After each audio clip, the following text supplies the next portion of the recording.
একটা হচ্ছে ইমানের তেল লাগে, ইমানের বাতি জ্বলানোর জন্য ফুয়েল লাগে, ঠিক কি না?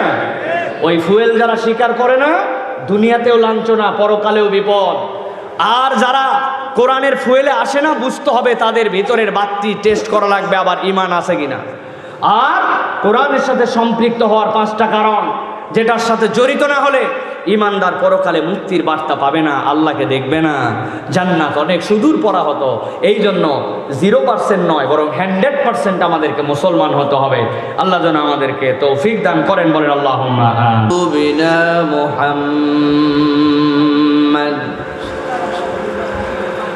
الذي أرسله بالحق بشيرا ونذيرا وداعيا إلى الله بإذنه وسراجا منيرا فقد قال الله سبحانه وتعالى في كلامه المجيد وفي فرقان الحميد أعوذ بالله من الشيطان الرجيم بسم الله الرحمن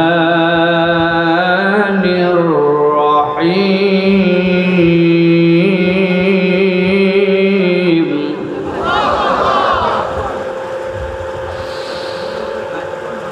ومن أعرض عن ذكري فإن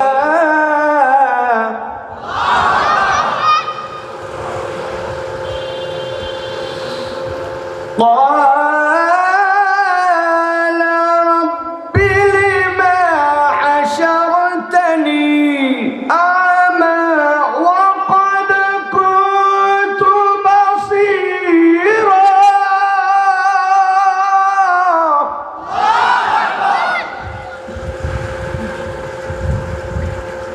قال كذلك أتتك آياتنا فنسيتها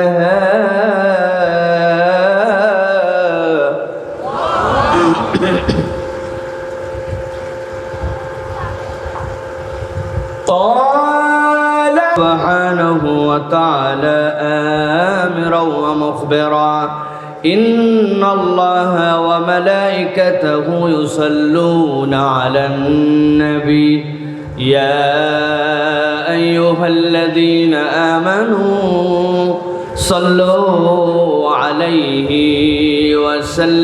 وسلموا تسليما اللهم صل على محمد وعلى آل محمد كما صليت على إبراهيم وعلى آل إبراهيم إنك حميد مجيد اللهم بارك على محمد وعلى آل محمد كما باركت على إبراهيم وعلى آل إبراهيم إنك حميد مجيد الحمد لله আল্লাহ রাব্বুল আলামিনের কাছে শুকরগুজার হচ্ছি যে আল্লাহ রাব্বুল আলামিন আমাদেরকে লক্ষ কোটি মানুষের মাঝ থেকে আলাদা করে আল্লাহ রাব্বুল আলামিন দৌলতে ঈমান দান করে আল্লাহ রাব্বুল আলামিন তার প্রিয় বান্দাদের মধ্যে অন্তর্ভুক্ত করে আমাদেরকে আজকের এই পবিত্র মাজালিসুজ জিকিরে আসার বসার তৌফিক, যোগ্যতা, সুস্থতা, মন মানসিকতা, পরিবেশ পরিস্থিতি দান করেছেন। সে আল্লাহ রাব্বুল আলামিনের কাছে আমরা সর্বাগ্রে কালিমাতুশ শুকর আদায় করি। সকলে আনন্দ চিত্তে বুলন্দ আওয়াজে আল্লাহ রাব্বুল আলামিনকে খুশি করার নিমিত্তে সমস্বরে একসাথে পড়ছি আলহামদুলিল্লাহ। দরুদ এবং সালাম বর্ষিত হোক মানবতার মহান মুক্তির দূত আকায়ে নামদার তাজদারে মদিনা আপনার আমার প্রিয় রসুল জনাবে মুহাম্মাদুর রাসূলুল্লাহ সাল্লাল্লাহু আলাইহি ওয়াসাল্লামের প্রতি। আজকের এই সাঁথিয়া বাজার কাসেমিয়া জামে মসজিদের উদ্যোগে 20তম বাৎসরিক তাফসিরুল কোরআন মাহফিলের সুযোগ্য সম্মানিত সভাপতি জনাব মোহাম্মদ আব্দুল সাত্তার সাহেব, আজকের এই মাহফিলের সুযোগ্য সম্মানিত প্রধান অতিথি, জননন্দিত ব্যক্তিত্ব, এলাকার তরুণ সমাজের প্রতিনিধিত্বশীল জনাব মোহতারাম ব্যারিস্টার মাওলানা নাজিবুর রহমান মোমিন ভাই, যিনি ইংল্যান্ডে থাকার কারণে আজকের এই মাহফিলে উপস্থিত হতে পারেন নাই, কিন্তু তিনি ব্যক্তিগতভাবে যোগাযোগ করে তার সালাম আমাদেরকে দিয়েছেন এবং আপনাদের কাছেও তার সালাম পৌঁছিয়েছেন। কথা বলেছেন হযরত মাওলানা মাহতাবউদ্দিন বিন মসির সাহেব, অত্র অঞ্চলের সুবিখ্যাত আলেমে দ্বীন এবং আলোচক, ছোটবেলা থেকে যার কথা আমরা শুনেছি। মঞ্চে উপবিষ্ট আছেন আমাদের বিভিন্ন পর্যায়ের সম্মানিত ব্যক্তিবর্গ, মুহতারাম উলামায়ে কেরাম, ফুজালায়ে জাম, যিনি আমার নাম ঘোষণা করছিলেন আমাদের শ্রদ্ধেয় বড় ভাই এবং আমার সামনে উপবিষ্ট দিনদার নেককার মুরব্বিয়ানে কেরাম, প্রিয় তরুণ যুবকেরা, স্নেহের ছোটরা, আলাদা প্যান্ডেল থেকে শুনছেন মা এবং বোনেরা, সকলকে একবার সালাম দিয়েছি। আরও একবার আপনাদের কাছে দোয়া পাওয়া এবং করার আশায় সালাম নিবেদন করি। আসসালামু আলাইকুম ওয়া রাহমাতুল্লাহ। আপনাদের কি মন বেজার ভাই? পেটে ক্ষুধা? গলায় সমস্যা? আমার উপরে রাগ? অনেকক্ষণ ধরে বসে থাকার কারণে বিরক্তি? যদি না হয় এতগুলা না, এবার একটা হ্যাঁ সুন্দর করে একটু উত্তর দিবেন। আমিও আপনার জন্য দোয়া করলাম, আপনিও আমার জন্য দোয়া করলেন, একটা মুখ যেন বন্ধ না থাকে। আসসালামু আলাইকুম ওয়া রাহমাতুল্লাহ। মাশাআল্লাহ, দেখছেন পাবনার লোক কত ভালো, জাস্ট একটু বলছি, না কোনো কিছু দেওয়া লাগছে, কিন্তু এতেই, এই কথাতেই আলহামদুলিল্লাহ তারা সুন্দর করে দোয়া করেছেন। আল্লাহ রাব্বুল আলামিন আপনাদের আশা বসাকে কবুল করেন। পাবনা হচ্ছে ইসলামের দিক থেকে, কোরআন প্রেমীদের দিক থেকে, মাহফিলের দিক থেকে, স্থানীয় ভাষায় যদি বলি জালসার দিক থেকে, পাবনা হচ্ছে বাংলাদেশের অন্যতম শ্রেষ্ঠ জেলা, ঠিক কিনা? এই জায়গার মানুষ ইসলামকে পছন্দ করে। জি, আসসালামু আলাইকুম। জি ভাই, আমরা কথা শুরু করে ফেলেছি, আপনি সালাম দেন ভাই। জি, আমি লাউড স্পিকার আপনাকে দিচ্ছি। জি জি, আসসালামু, সালাম দেন ভাই। বলেন, আপনি বলেন, কথা বলেন। জি, আলহামদুলিল্লাহ রাব্বিল আলামিন।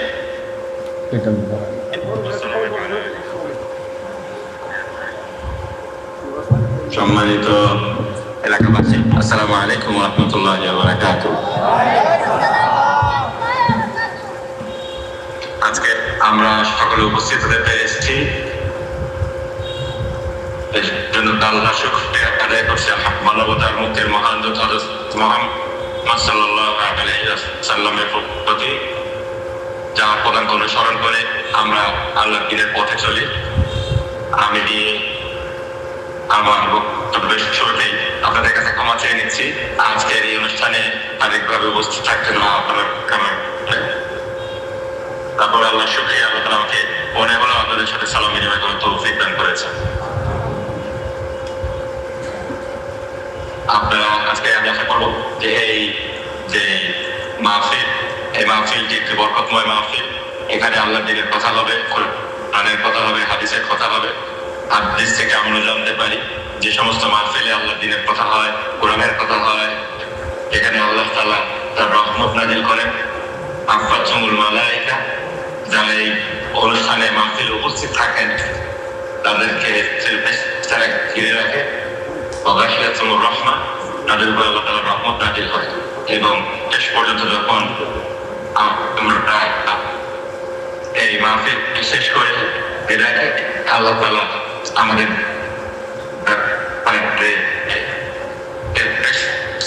কাছে গর্ব করেন এবং বলেন আজকে সেই সমস্ত ক্ষমাপ্রাপ্ত ব্যক্তিদের মধ্যে অন্তর্ভুক্ত করে এই মাহফিলকে সামর্থ্য শরীর সাফল্য কামনা করে আমাকে বলেন আলহামদুলিল্লাহ রাব্বিল আলামিন। আসসালামু আলাইকুম ওয়া রাহমাতুল্লাহ। আলহামদুলিল্লাহ।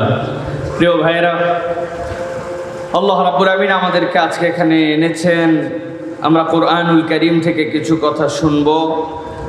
আল্লাহ রাব্বুল আলামিন যে কথাগুলি শুনলে বললে আমাদেরকে দুনিয়া আখিরাতে কল্যাণ দান করেন, আমাদের জীবনগুলোকে যেন আল্লাহমুখী করেন, আল্লাহ যেন সেরকম কিছু কথাবার্তা আমাদেরকে শোনার তৌফিক দান করেন। প্রিয় ভাইরা, সম্মানিত উপস্থিতি, আপনারা যারা এসেছেন আপনারা একটু দিল থেকে বলবেন যে আমরা যে কোরআনুল কারীম শোনার জন্য এসেছি এখানে, আমাদেরকে কোরআনুল কারীম শোনার দরকার আছে কি নাই ভাই? আপনারা কিন্তু ভাই আবেগে কোনো উত্তর দিবেন না। হ্যাঁ ভাই, এরকম না যে আপনাদেরকে পামপট্টি দিয়ে উত্তর দেওয়া হচ্ছে, এরকম না। দিল থেকে অনুভব করবেন যে আমাদেরকে কোরআনুল কারীম শোনার দরকার আছে কিনা। এখন আমরা তো সবাই বললাম আছে, তাই না? কিন্তু আসলে কেন আছে এই বিষয়টা যদি আমরা জিজ্ঞাসা করি তাহলে অনেকেই অনেক আফসা আফসা কথা বলবেন, কিন্তু আমরা অন্তর থেকে জেনে বুঝে কোরআন কেন শোনার দরকার আছে এইটা আমরা অনেকেই বলতে পারবো না, ঠিক কিনা ভাই? ওইদিকেও যেরকম আছে এদিকেও সেরকম আছে, দুই দিকেই আছে আমাদের, তাই না ভাই? আমি আপনাদের কাছে একটুখানি বুঝাই, ভালো করে বোঝেন। আল্লাহ রাব্বুল আমিন কোরআনুল কারীমের মধ্যে বলছেন, ওয়াইযা তুলিয়াত আলাইহিম আয়াতুহু যাদাতহুম ঈমানা ওয়া আলা রাব্বিহিম ইয়াতাওয়াক্কালুন। আমার এই কোরআন যখন তাদের কাছে তেলাওয়াত করা হবে তাদের ঈমানগুলো তখন বেড়ে যাবে। কত দূর পর্যন্ত বাড়বে? বাড়তে বাড়তে এমন জায়গায় যাবে যে ওই মানুষগুলো আল্লাহর উপর কেবলমাত্র তাওয়াক্কুল করা শিখে যাবে। সুবহানাল্লাহ। আমি একটা উদাহরণ দেই, দেখেন আপনাদের এলাকার সাথে মিলে কিনা। আমাদের এলাকায় যখন বর্ষাকাল হয়, বর্ষাকালে মাটিতে অনেক সময় চুলা ফেলে। বর্ষাকালে চুলা ফেলে না, চুলায় মাটিতে থাকে অনেক সময়, কিন্তু বর্ষার দিনে ওই চুলা জ্বলানো অনেক কঠিন। আগের দিন বৃষ্টি হয়ে গেছে, চুলা স্যাঁতস্যাঁতে হয়ে গেছে, তখন দেখবেন চুলা ধরানোর আগে চুলার পাশে একটা ছোট্ট করে কুপি বাতি, ল্যাম্পু বাতি জ্বলায়। আপনাদের পাবনায় কি বলে ভাই? বাতি বলে? বুঝে বলেন, কি বলে? আমাদের এলাকায় বলে ল্যাম্পু, আবার কোনো জায়গায় বলে কুপি, আপনারা বলেন বাতি। এখন বাতিতে প্রথমে ম্যাচ দিয়ে ধরায় নাই, বাতি যেই না জ্বলছে ওই বাতির থেকে এরপরে আস্তে করে দেখবেন পোয়াল বা খ্যার বা শুকনা পাটকাঠি ওইটার মধ্যে দিবে, ওইখান থেকে এনে চুলায় দিবে, চুলা আস্তে করে জ্বলে উঠবে, বাতি আস্তে করে নিভাই দিবে, ঠিক না ভাই? এখন যেই মহিলা বাতি ধরাইছে, ধরানোর পরে দেখে কিরে বাতি তো জ্বলে না, খালি ধোঁয়া মারে, খালি ধোঁয়া মারে। চিন্তা করছে মনে হয় পোলতা যেটা আছে বাতির ওইটা মনে হয় পুড়ে গেছে, পোলতাটা একটু আস্তে করে টেনে দেয় তাহলে বাতি জ্বলবে। পোলতা যেই আস্তে করে টান দিছে, দেখে আগে তাও জ্বলতো, এখন দেখি পোলতা খালি দপ দপ দপ দপ দপ দপ করে আর খালি লাল লাল ধোঁয়া মারে। বুঝে থাকলে পাবনার লোক উত্তর দেন তো ভাই। বাতিও জ্বলালো, চুলা জ্বলানোর জন্য প্রথমে ধোঁয়া মারে, টান দেওয়ার পরে দপ দপ করে, নিবু নিবু ভাব করে, লাল আলো মারে, বাতির ভিতরে কি নাই? ভালো করে বুঝে থাকলে বলেন, কি নাই? কেরোসিন নাই। কি নাই? আরো যদি বলা হয় যে যেটা দিয়ে জ্বলাক বাতির ভিতরে জ্বলানোর মতো মাল নাই, ঠিক কিনা? এখন যত টানবে তত বেশি পোলতা পুড়ে যাবে, ঠিক না ভাই? আল্লাহ রাব্বুল আমিন এই জন্য বলছেন, দুনিয়ার মানুষ ভালো করে বুঝে নাও, ওয়াইযা তুলিয়াত আলাইহিম আয়াতু যাদাতুহুম ঈমানা ওয়া আলা রাব্বিহিম ইয়াতাওয়াক্কালুন।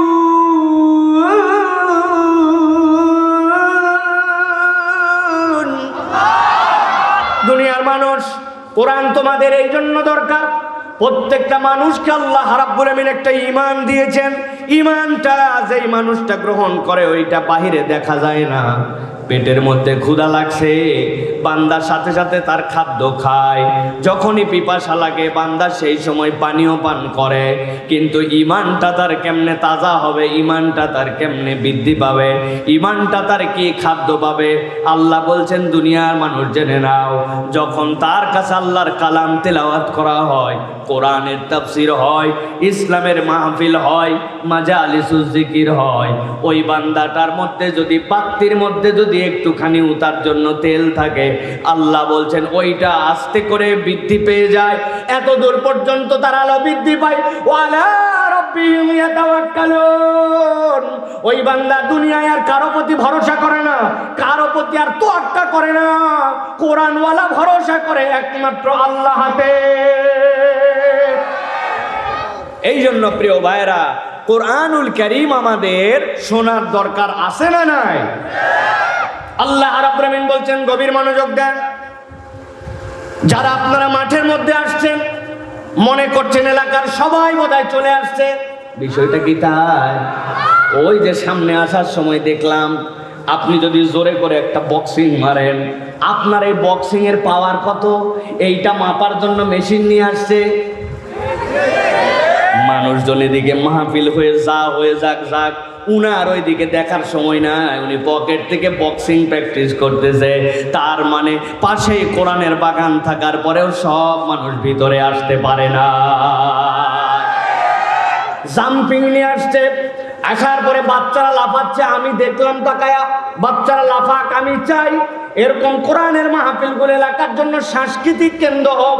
কিন্তু তাকায় দেখি খালি বাচ্চায় লাফাচ্ছে না, কতকগুলা বুড়া ধাড়া কতকগুলা আছে, ওইগুলা ওর মধ্যে ঢুকে লাফায়। তার মানে বোঝা যায় এই মাঠের মধ্যে কোরআনের আলোচনা হয়, কিন্তু 100 গজ দূরে যাওয়ার পরেও কতকগুলা হৃদয়ের মধ্যে ওইটার কোনো এফেক্ট পড়ে না, ওইটার কোনো প্রভাব পড়ে না। তার মানে বোঝা যায় ওই অন্তরটার ভিতরে আসলে কি নাই, কি নাই? মাল নাই। বুঝে বলেন। আমার আল্লাহ রাব্বুল আলামিন বলছেন কি অবস্থাটা হবে ভালো করে বোঝো। ওয়ামান আরাদা আন যিকরি ফাইন্না লাহু মাঈশাতান দানকা ওয়া নাহশুরুহু ইয়াওমাল কিয়ামাতি আমা।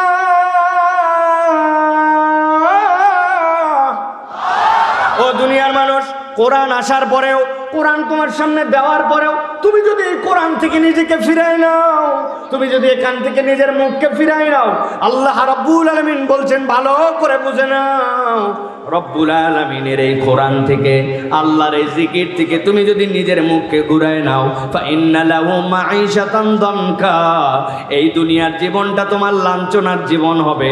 ওয়া নাহশুরুহু ইয়াউমাল কিয়ামাতি আমা, কেবল দুনিয়ার জীবন নয়, দুনিয়ার থেকে চলে যাওয়ার পরে, আল্লাহর কাছে যাওয়ার পরেও তোমাকে ওই দিন অন্ধ করে উঠানো হবে।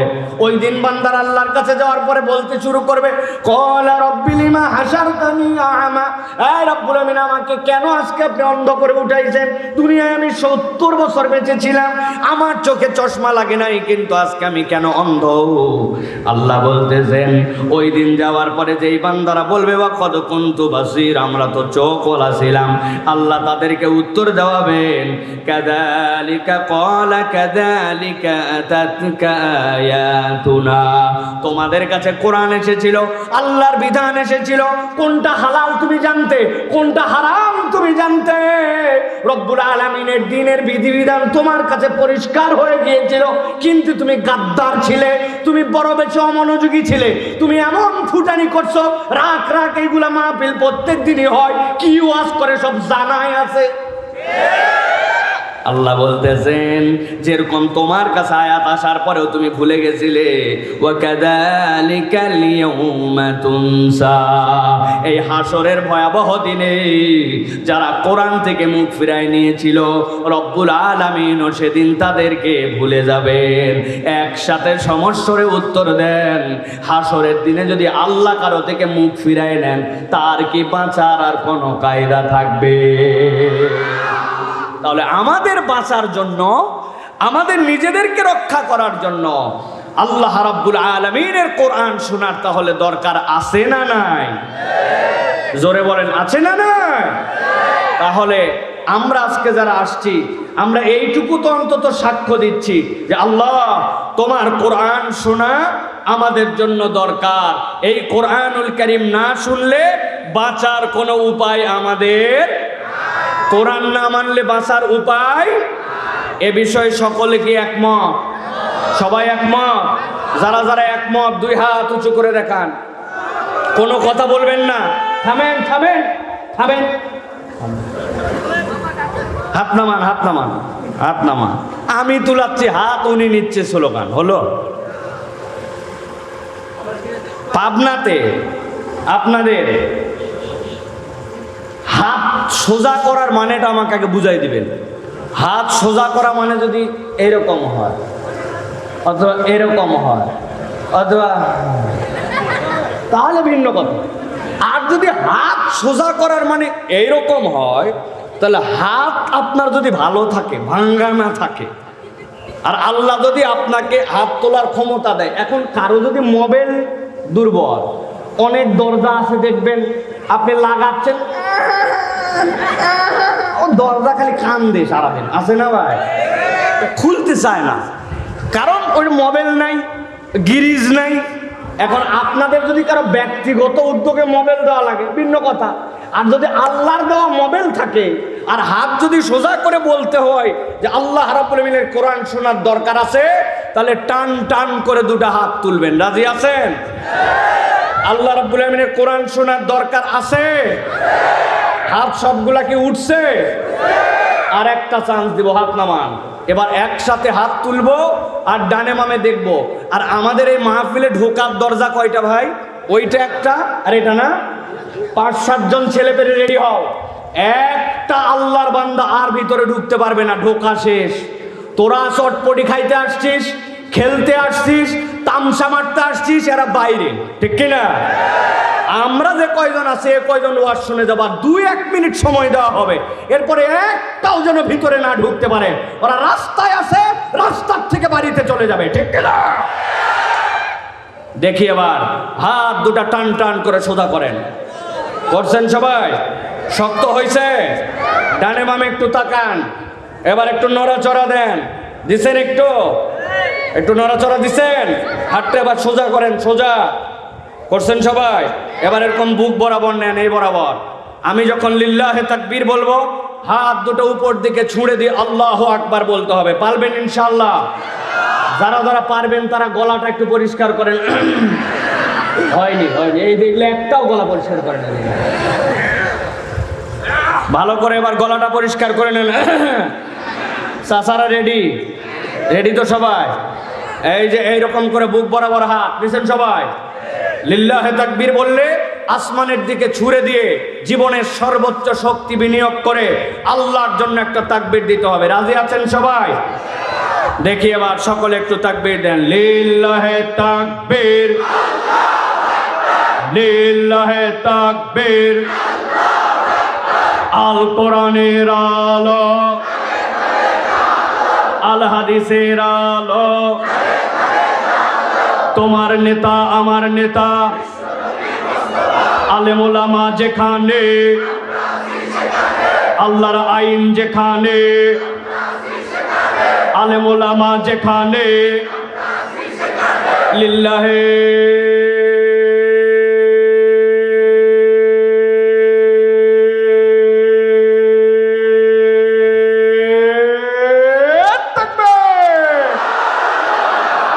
আলহামদুলিল্লাহ। হাত নামান। শয়তান আছে আর সাথী আর রাস্তা পা, ঠিক কিনা?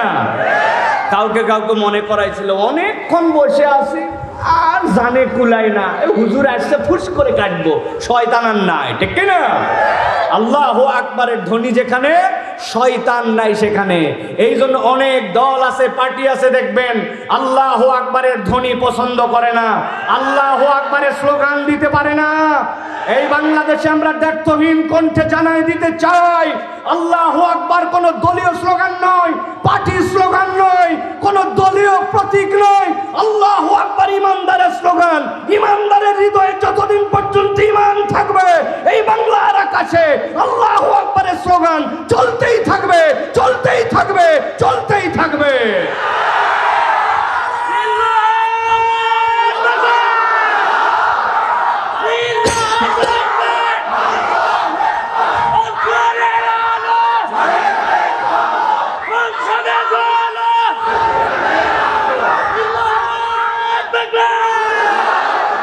আলহামদুলিল্লাহ, আলহামদুলিল্লাহ বলেন। এবার বুঝে থাকলে বলেন, ভিতরে কি বাতির ভিতরে মশলা আছে না? এইটা তার প্রমাণ। আল্লাহ রাব্বুল আলামিন আমাদেরকে কবুল করেন। প্রিয় ভাইরা, আমরা এদিক সেদিক কথা না বলে, রাত অনেক হয়ে গেছে, আমি আপনাদের কাছে আজকে একটা নির্ধারিত প্রসঙ্গে কথা, মাশাআল্লাহ, আমি যদি ভুলে যাই অথবা ওয়াজ যদি কিছু বাদ দিয়ে যায়, আপনাদেরকে সাথে সাথে বলতে হবে, হুজুর বলছিলেন 5টা আর থুয়ে যাচ্ছেন 4টা, হবে না। আলোচনা শেষ করব, 1 ঘন্টার মতো লাগবে।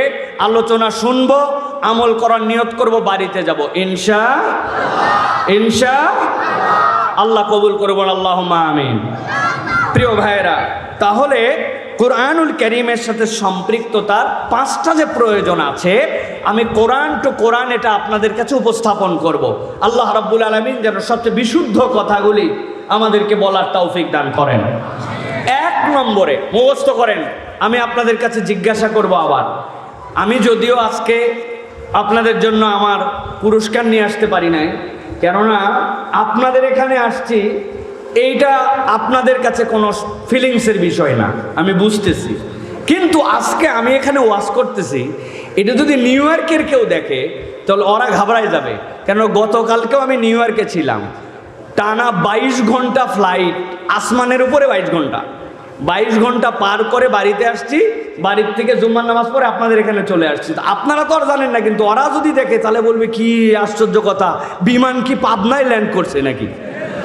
তো এই জন্য আমি শারীরিকভাবেও এখনো মাথার ভিতরে একটা চক্কর আছে, ওই চক্করটা কাটায় উঠি নাই। তো আমি ডাইরেক্ট ওয়াদাবদ্ধ জন্য আপনাদের কাছে আসছি। আশা করব যে আপনারা কোরআনের এই কথাগুলা দিল থেকে রিসিভ করবেন, তাহলে আমাদের আশা বসা আজকের আয়োজন কামিয়াব ইনশাআল্লাহ।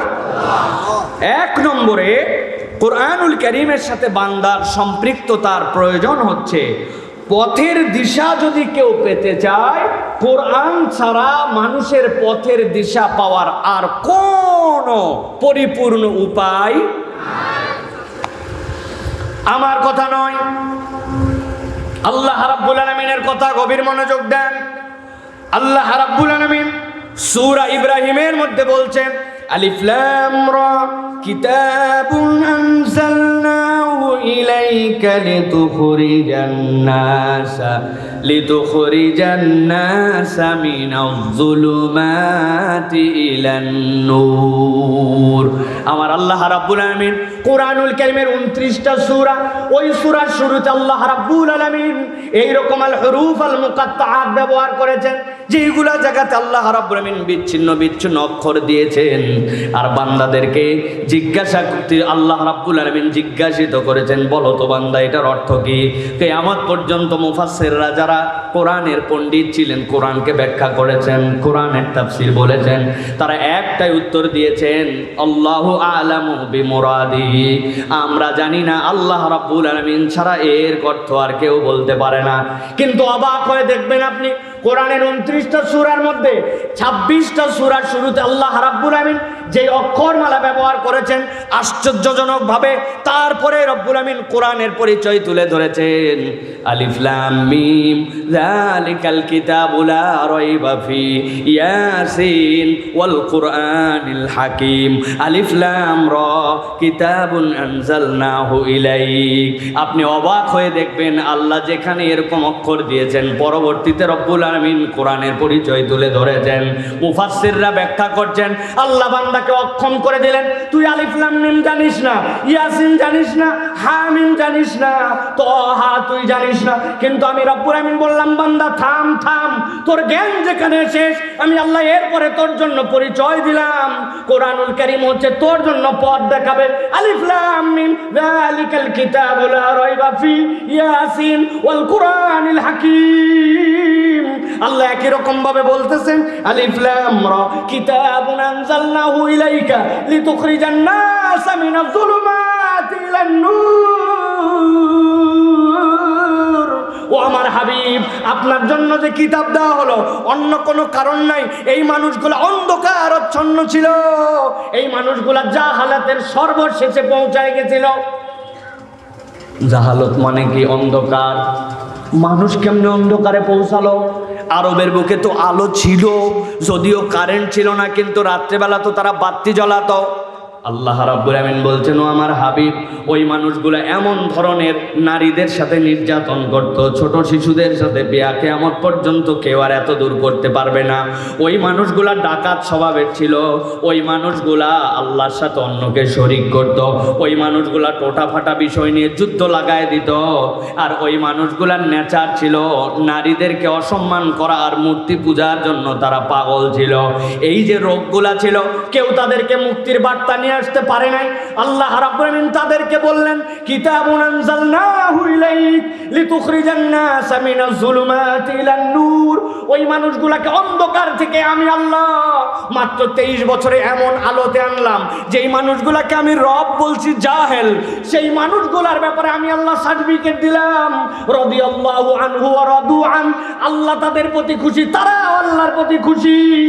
আল্লাহ বলছেন, এই জন্য কিয়ামত পর্যন্ত সমাজের অন্ধকার, ব্যক্তিগত অন্ধকার, জাহালত, নারীর প্রতি অমর্যাদা, যত ধরনের বিশৃঙ্খলা, দুর্নীতি, এইগুলো যদি দূর করতে চাও, আমি আল্লাহ জানাই রাখলাম, কোরআনের সাথে সম্পৃক্ত না হলে পথ খুঁজতে থাকবে, কিয়ামত পর্যন্ত পথের দিশা পাওয়া যাবে না। এই জন্য আল্লাহ বলছেন, নবী জানায় রাখেন, কেউ যদি পথের দিশা পেতে চায় তাহলে কোরআনের কোনো বিকল্প নাই। আল্লাহ অন্য আয়াতে বলছেন, চলেন সামনে আগাই। আল্লাহ সূরা মায়েদা 16 নম্বর আয়াতের মধ্যে বলছেন, ইহদি বিহিল্লাহু মান ইত্তাবা রিদওয়ানাহু সুবুলাস সালাম ওয়া ইখরিজুহুম মিনাল যুলুমাতি ইলান নূর। আল্লাহ বলছেন, দুনিয়ার মানুষ ভালো করে জেনে রাখো, তোমার সামনে অনেক রাস্তা থাকবে, কিন্তু আল্লাহ বলছেন যারা কোরআনকে পছন্দ করে নিবে, আমি আল্লাহ গ্যারেন্টার হলাম, ইয়াহদি বিহিল্লাহু মান ইত্তাবা রিদওয়ানাহু সুবুলাস সালাম। এই পথটাকে যেই ব্যক্তি বেছে নিবে, রব তার জন্য হেদায়েত বের করে দিবেন। ওয়া ইখরিজুহুম মিনাজ যুলুমাতি ইলান নূর। ওই মানুষগুলো অন্ধকারে থাকবে, কিন্তু আমি আল্লাহ আলোর দিকে তাদেরকে নিব। আর বান্দা যেন জেনে রাখে, এই আলোটা সেই আলো নয়, একবার এই আলোতে যার অন্তরটা থই থই করে উঠবে, ওই বান্দাটার জন্য আমি রব্বুল আমিন কবরে যাবে। দুনিয়ার মানুষ দেখবে তারে তো বাঁশ দিয়ে, কার্পেট দিয়া তারে আমি ঢাকায় দিয়ে আসলাম, আহারে ভিতরে কোনো আলো নাই। কিন্তু আল্লাহ বলছেন যে একবার এই কোরআনের সাথে সম্পৃক্ত হবে, কবরে নামতে দেরি, প্রশ্ন উত্তর তো তার জন্য রেডি। এরপরে রব্বুল আমিন জান্নাত থেকে তার জন্য একটা দরজা খুলে দিবেন। কিয়ামত পর্যন্ত ওই বান্দাকে এমন ঘুম পাড়ায় দিবেন, ওই বান্দা কিয়ামতের দিনে উঠার পরে ডিস্টার্ব ফিল করবে, কেন আমারে উঠানো হলো। আল্লাহ বলছেন, ওই আলোর পথ, ওই জীবনের সম্পৃক্ততা, ওই শান্তির রাস্তা, তুমি যেখানেই খোঁজো না কেন কোথাও পাবা না। তোমার শান্তির রাস্তা পেতে চাইলে কোরআনের সাথে তোমাকে সম্পৃক্ত হওয়া লাগবে। বলি তো ঠিক, কিন্তু যখন সময় আসবে তখন এক কাপ চা আর এক বিড়ি দিয়ে ইমান বিক্রি, এইটাও ঠিক। বাবা, সব দিকে দেখে ঠিক। তাহলে ভালো করে খেয়াল করেন, আল্লাহ রাব্বুল আলামিন আপনাকে আমাকে মূলত বুঝাতে চান, বান্দা তোমার জন্যই কোরআন দিলাম, এই কোরআনের সাথে তোমার জন্যই সম্পৃক্ত হতে হবে।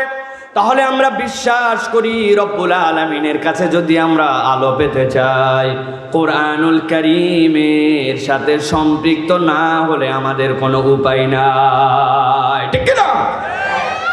এটা গেল 1 নম্বরে। চলেন সামনে আগাই।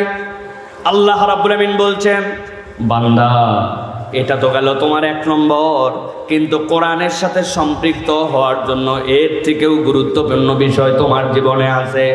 আল্লাহ বলছেন, কোনো ব্যক্তি যদি তার জীবনের উদ্দেশ্য জানতে চায়, যে আমার জীবনের উদ্দেশ্যটা কি, আল্লাহ রাব্বুল আলামিন বলছেন, জীবনের উদ্দেশ্য জানতে চাইলে কোরআনুল কারীমের সাথে সম্পৃক্ত না হলে সে জীবনের উদ্দেশ্য বুঝতে পারবে না। দেখবেন দুনিয়ার বুকে, দুনিয়া এখন হচ্ছে প্রতিযোগিতার দুনিয়া। আপনাকে সব জায়গায় প্রতিযোগিতার মধ্যে লাগাইছে, কে কার থেকে বেশি প্রতিযোগী হয়ে উঠতে পারে। কিন্তু ইসলামের কনসেপ্টই তো এইটা না।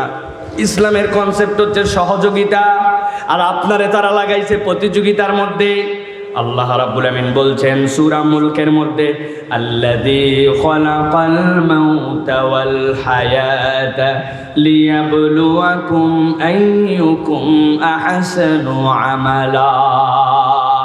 জানায়াত কিন্তু ভিন্নভাবে আমরা জানি। দেখেন তো কি বলতেছেন আল্লাহ। আল্লাহ বলছেন আল্লাযী খালাকাল মাউতা, আগে আল্লাহ জীবনের কথা বলেন নাই। আল্লাহ বলতেছেন আল্লাযী খালাকাল মাউতা ওয়াল হায়াতা লিয়াবলুয়াকুম আইয়ুকুম আহসানু আমালা। ও দুনিয়ার মানুষ, যিনি তোমাদের মৃত্যু দিলেন। মুফাসসিররা ব্যাখ্যা করছেন কেন আল্লাহ রাব্বুল আলামিন এই কথা বললেন। অনেক কারণ থাকতে পারে, কিন্তু তার অন্যতম একটা কারণ, মূসা আলাইহিস সালামের নাম শুনছেন আপনারা? আল্লাহ বললেন মূসা আপনি যান, যাওয়ার পরে ফেরাউনের কাছে দাওয়াত নিয়ে যান, কুলু কওলান লাইয়িনা, তবে যাওয়ার পরে যেন গরম গরম কথা বলবেন না, নরম করে কথা বলেন, আশা করা যায় কাজ হতে পারে। আল্লাহ রাব্বুল আলামিন তাকে পাঠালেন। কেন আসছো? এক আল্লাহর দিকে ডাকতে আসছে। আল্লাহ কি করে? জীবন দেয় আল্লাহ, মরণ দেয় আল্লাহ। বলে ওই কাজ তো আমিও পারি। তাই নাকি? কেমনে আপনি পারেন? বলে বসো, এখনই দেখাচ্ছি। বলছে এই আমার যে কাস্টডি আছে আদালতে, বিচার হওয়ার পরে জেলে আছে, এরকম কোন লোক আছে নাকি যেই লোকটা মৃত্যুদণ্ডপ্রাপ্ত আসামি? বলে হ্যাঁ আছে। নিয়ে আসো, আমার সামনে নিয়ে আসো। এই তোমার মৃত্যুদণ্ড কবে? কয় আজকে আমার মৃত্যুদণ্ড, রাত্রেবেলা নাকি কার্যকর করা হবে। বলে আনা রব্বুকুমুল আলা, যা বেটা তোর জীবন দিয়ে দিলাম, তুই চলে যা। ওই লোক তো লাফাতে লাফাতে চলে গেছে, আহা আমার জীবন দিয়ে দিছে। মূসা দেখছো তো এর মৃত্যুদণ্ড ছিল, জীবন দিলাম। মূসা আলাইহিস সালাম বলছেন দারুণ দেখাইছেন। এবার বলে এরকম কোন লোক আছে নাকি যেইটার এখন পর্যন্ত মৃত্যুদণ্ড হয় নাই কিন্তু গ্রেপ্তার আছে? বলছে এরকম অসংখ্য লোক ধরা আছে যেইগুলো এখনো মামলায় শুরু হয় নাই, আগে গণগ্রেপ্তার করে নিয়ে আসা হয়েছে, পরে মামলা দেওয়া যাবে। আবার ঠিক বলেন কেন? আমি তো বহু আগের কথা বলতেছি, আমি 5 আগস্টের আগে না। ধরে নিয়ে আসার পরে সংক্ষেপে বোঝানোর জন্য বলছি, যাতে দিলের মধ্যে আপনার ঢোকে জানা কথা। তলোয়ার একটা নিয়ে কাল্লা নামায় দিছে। মূসা দেখো একটারে মুক্তি দিছে, আর একটারে জীবন থেকে জীবনটা তার নিয়ে নিয়েছি। অথবা আমি জীবন দিতে পারি, আমি মৃত্যু দিতে পারি, তুমি আবার আমার কাছে কোন ইলার দাওয়াত নিয়ে আসছো? মূসা আলাইহিস সালাম ঠান্ডা মাথায় বলছেন আপনি যা দেখালেন তাতে আমার মন 90% ক্লিয়ার, 10% আবার কিসে আটকালো? বলে ওই যে কেবল যেটা আপনার সামনে আসলো, তলোয়ার দিয়ে এক কপে ধরের থেকে কাল্লা আলাদা করে দিলেন, সামনেই তো পড়ে আছে, কিচ্ছু করা লাগবে না। ওইটার ধর আর কাল্লাটা জোড়া দিয়ে আবার একটু আপনাকে রব বলে ডাকতে বলেন দেখি। বেশি বেশি কথা বলো, মুখে মুখে তর্ক, বেয়াদব কোথাকার। দেখবেন আল্লাহর আইন নিয়ে, আল্লাহর বিষয়ে কথা বলার পরে যখন ইসলামপন্থীদের সাথে পারে না, তখন সুপার জোর দেখা আছে কিনা? আমার আল্লাহ রাব্বুল আমিন বলছেন জীবনের উদ্দেশ্য জানা ভালো করে। ওই যে পিছনে যারা দাঁড়ায় আছেন গভীর মনোযোগ। আল্লাহ রাব্বুল আমিন বলছেন আল্লাযী খালাকাল মাউতা, তোমার রব আগে মৃত্যু দিলেন, ওই মৃত্যু থেকে তোমাকে জীবন দিলেন। ওই জীবনে তুমি যে আসলে, আল্লাহ বলছেন তোমার জীবনের উদ্দেশ্য কি বলো তো? আল্লাহ বলছেন লিয়াবলুয়াকুম আইয়ুকুম আহসানু আমালা। আল্লাহ তোমার জীবনের 1 নম্বর উদ্দেশ্য দিলেন বান্দা এইটা চেক করা যে তোমাদের মধ্যে থেকে সর্বোত্তম ভাবে আল্লাহর ইবাদত কে করতে পারে। আইয়ুকুম আহসানু আমালা, গভীর মনোযোগ দেন। বারবার বলতেছি কেন? আমরা মনে করতেছি এইটা তো সহজ কথা, সহজ কথা নয়। আহসানু আমালা মানে কি? বান্দা আল্লাহর জন্য সর্বোত্তম প্রচেষ্টাকারী কে হয়? এই জায়গায় যদি আল্লাহ এইটুকু না বলে কেবলমাত্র একটা ভিন্ন কথা বলতেন, আইয়ুকুম আকমালু আমালা, তোমাদের মধ্যে কে আল্লাহর জন্য ইবাদত বন্দিতে পূর্ণতা দেয়? আমরা সবাই তখন ফেঁসে যেতাম। এখানে এমন কোন বাবাজি আছেন নাকি? হাত তুলে বলবেন, হুজুর জীবনে এমন ভাবে 2টা রাকাত আমি নামাজ আদায় করেছি যেটাতে আমার 100% মনোযোগ ছিল, ডান বাম কিচ্ছু ছিল না, সবগুলা অর্থ আমার কনসেন্ট্রেশনে ছিল, এমন ভাবে আল্লাহর জন্য দাঁড়াইছিলাম, ওই 2 রাকাত নামাজ আল্লাহ কবুল না করে পারবেই না। বলতে পারবো? এমন রোজা রাখছি, চোখের গুনাহ নাই, অন্তরের গুনাহ নাই, আমার গুনাহ খাতা বলতে কিচ্ছু নাই, পারফেক্ট থেকে পারফেক্ট। আল্লাহর কাছে বলতে পারবো আল্লাহ তোমারে কবুল করাই লাগবে, এইরকম সলিড একটা রোজা আমি রাখছি। বলতে পারবো? কথা বলেন না যে পারবো। আপনারা তো দূরের কথা, উল্টা প্রশ্ন আপনারা আমাকে বলতে পারেন, সাইফুল্লাহ ভাই বড় বড় লেকচার তো মারতেছেন, আপনারা বক্তা মানুষ, আলেম মানুষ, আপনারা ভাব নিয়ে চলতেছেন, বিরাট ভালো মানুষ, তো আপনি বলেন দেখি 2 রাকাত নামাজ আপনার আছে কিনা এরকম? নাই, আমাদের নাই। কিন্তু আল্লাহ বলতেছেন তাহলে কেমনি আল্লাহর সামনে যায় দাঁড়াবো? 2 রাকাত নামাজ সারা জীবনে এরকম যে হলো না। আল্লাহ বলছেন ঘাবড়াস না বান্দা, আমি রব্বুল আমিন তোর জন্য নিয়ামত দিয়ে রেখেছি। কি নিয়ামত দিয়ে রেখেছি? আল্লাহ বলতেছেন বান্দা আমি রব্বুল আমিন তোর জন্য একদম পারফেক্টটুকু চাই নাই, আমি আল্লাহ দেখতে চেয়েছি যে আল্লাহ মৃত্যু দিল, যে আল্লাহ সেখান থেকে তোকে হায়াত দিল, ওই আল্লাহর জন্য তোর নিবেদন কতখানি। আইয়ুকুম আহসানু আমালা, তুই সাধ্যের মধ্যে সর্বোচ্চ চেষ্টাটুকু করেছিস কিনা? দুনিয়ার বুকে যাবতীয় সৃষ্টিকে আল্লাহ 3 ভাগে ভাগ করেছেন। গভীর মনোযোগে দেখলে দেখবেন একদল সৃষ্টি আল্লাহর আছে মুকিব্বান আলা ওয়াজিহি, সব সময় মুখের ভরে দুনিয়ার বুকে চলাফেরা করে। কুমির আছে না? কুমির। টিকটিকি আছে না আমাদের বাড়ির কাছে? সাপ আছে না আমাদের? তারপরে কেঁচো আছে না? এগুলা কিসের ভরে চলে? মুখ আর বুকের ভরে চলে। এরা সব সময় দুনিয়ার বুকে সিজদার হালতে আছে। আল্লাহ বলছেন আরেকটা সৃষ্টি আছে দুনিয়াতে, যেইগুলা দুনিয়ার বুকে সব সময় রুকুর হালতে থাকে। গরু, ছাগল, ভেড়া, উট যেইগুলা আছে, ওরা মুখ মাঝে মাঝে উঁচু করে, কিন্তু মুখ উঁচু করা তাদের মূল কাজ নয়, আবার মাথা নিচু হয়ে যায়, সব সময় রুকুর হালতে তারা থাকে। তাহলে কেউ কেউ সিজদায় থাকে, কেউ কেউ সব সময় রুকুতে থাকে। একমাত্র ব্যতিক্রম হচ্ছে মানুষ, যেই মানুষগুলাকে রব্বুল আলামিন মাথা উঁচু করার যোগ্যতা দান করেছেন। ওই বান্দা মাথা উঁচু করে, মাথা উঁচু করে আল্লাহর জন্য নামাজে দাঁড়ায়, আল্লাহু আকবার বলে যখন হাত বাঁধে, বান্দা বলে আল্লাহ আমার মাথা যদি উঁচু, আমি যদিও রুকুতে সার্বক্ষণিক নাই, সিজদায় সার্বক্ষণিক নাই, আমার মাথা উঁচু, কিন্তু যতই উঁচু হোক না কেন আল্লাহু আকবার কান বরাবর হাত তুললাম, আমার যত উঁচু হোক আমার রব তার থেকে উঁচু, এটা স্বীকার করে আমি দাঁড়ালাম। আল্লাহু আকবার। এরপরে বান্দা আল্লাহর জন্য সানা পড়ে, এরপরে বান্দা আল্লাহর জন্য কোরআন তেলাওয়াত করে, আল্লাহু আকবার বলে বান্দা রুকুতে যায়।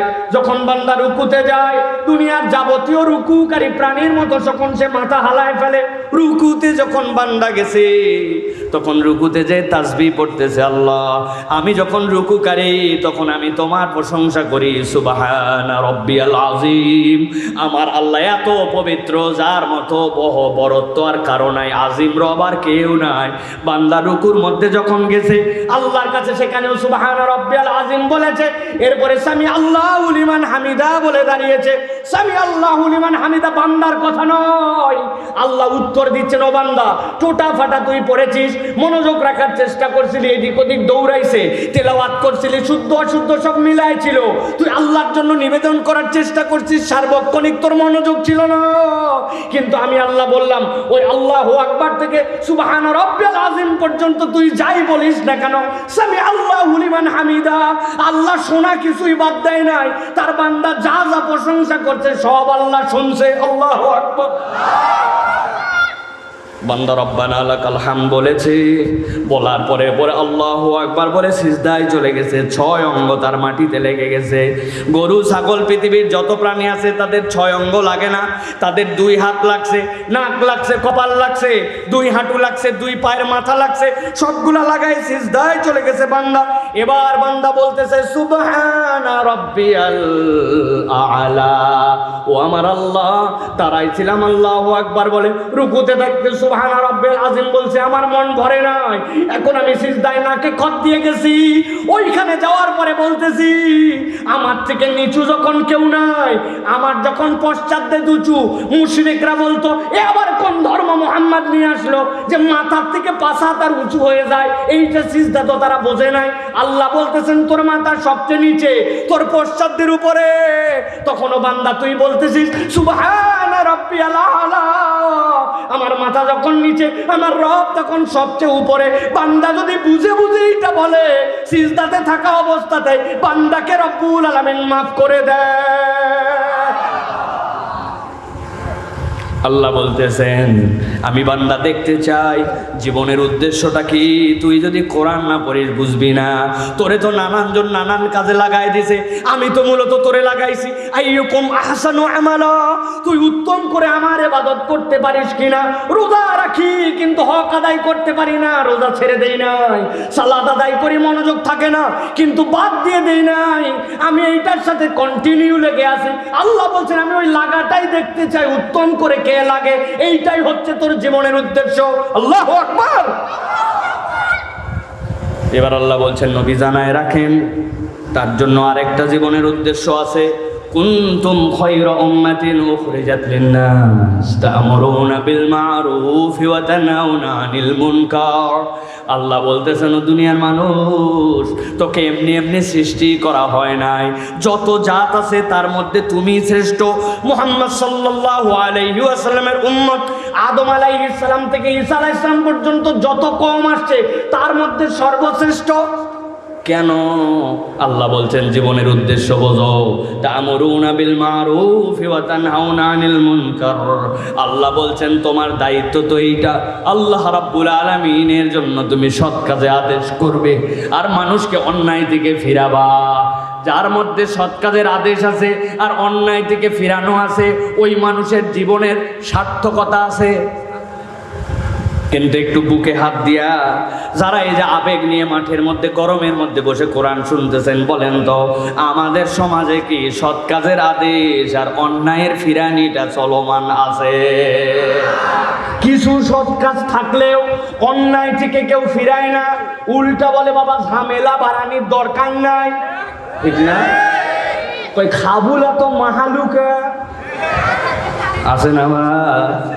তার মানে কি সে জীবনের উদ্দেশ্যটা এখনো বোঝে নাই। ছোট্ট একটা উদাহরণ দেব, সারা জীবন মাথার মধ্যে এটা ঢুকাই নিয়ে রাখবেন। সৎ কাজের আদেশ সাথে যদি অন্যায় দিকে ফিরানো না থাকে। আমি বহুবার বলেছি, আরো একবার আপনাদের কাছে বলি, একটা মসজিদ, রাস্তার থেকে মসজিদটা একটু উঁচু, 3টা ধাপ দিয়ে মসজিদে ওঠা লাগে। এরকম অনেক মসজিদ আছে না ভাই? মসজিদের সিঁড়ি আছে, আছে না? ফজরের নামাজের সময় ইমাম সাহেব আসছে, আসার পরে দেখে হায় আল্লাহ, মসজিদের সবচেয়ে উপরের ধাপ যেটা, ওই ধাপের মধ্যে একটা বড় কুত্তা মইরে শুয়ে আছে।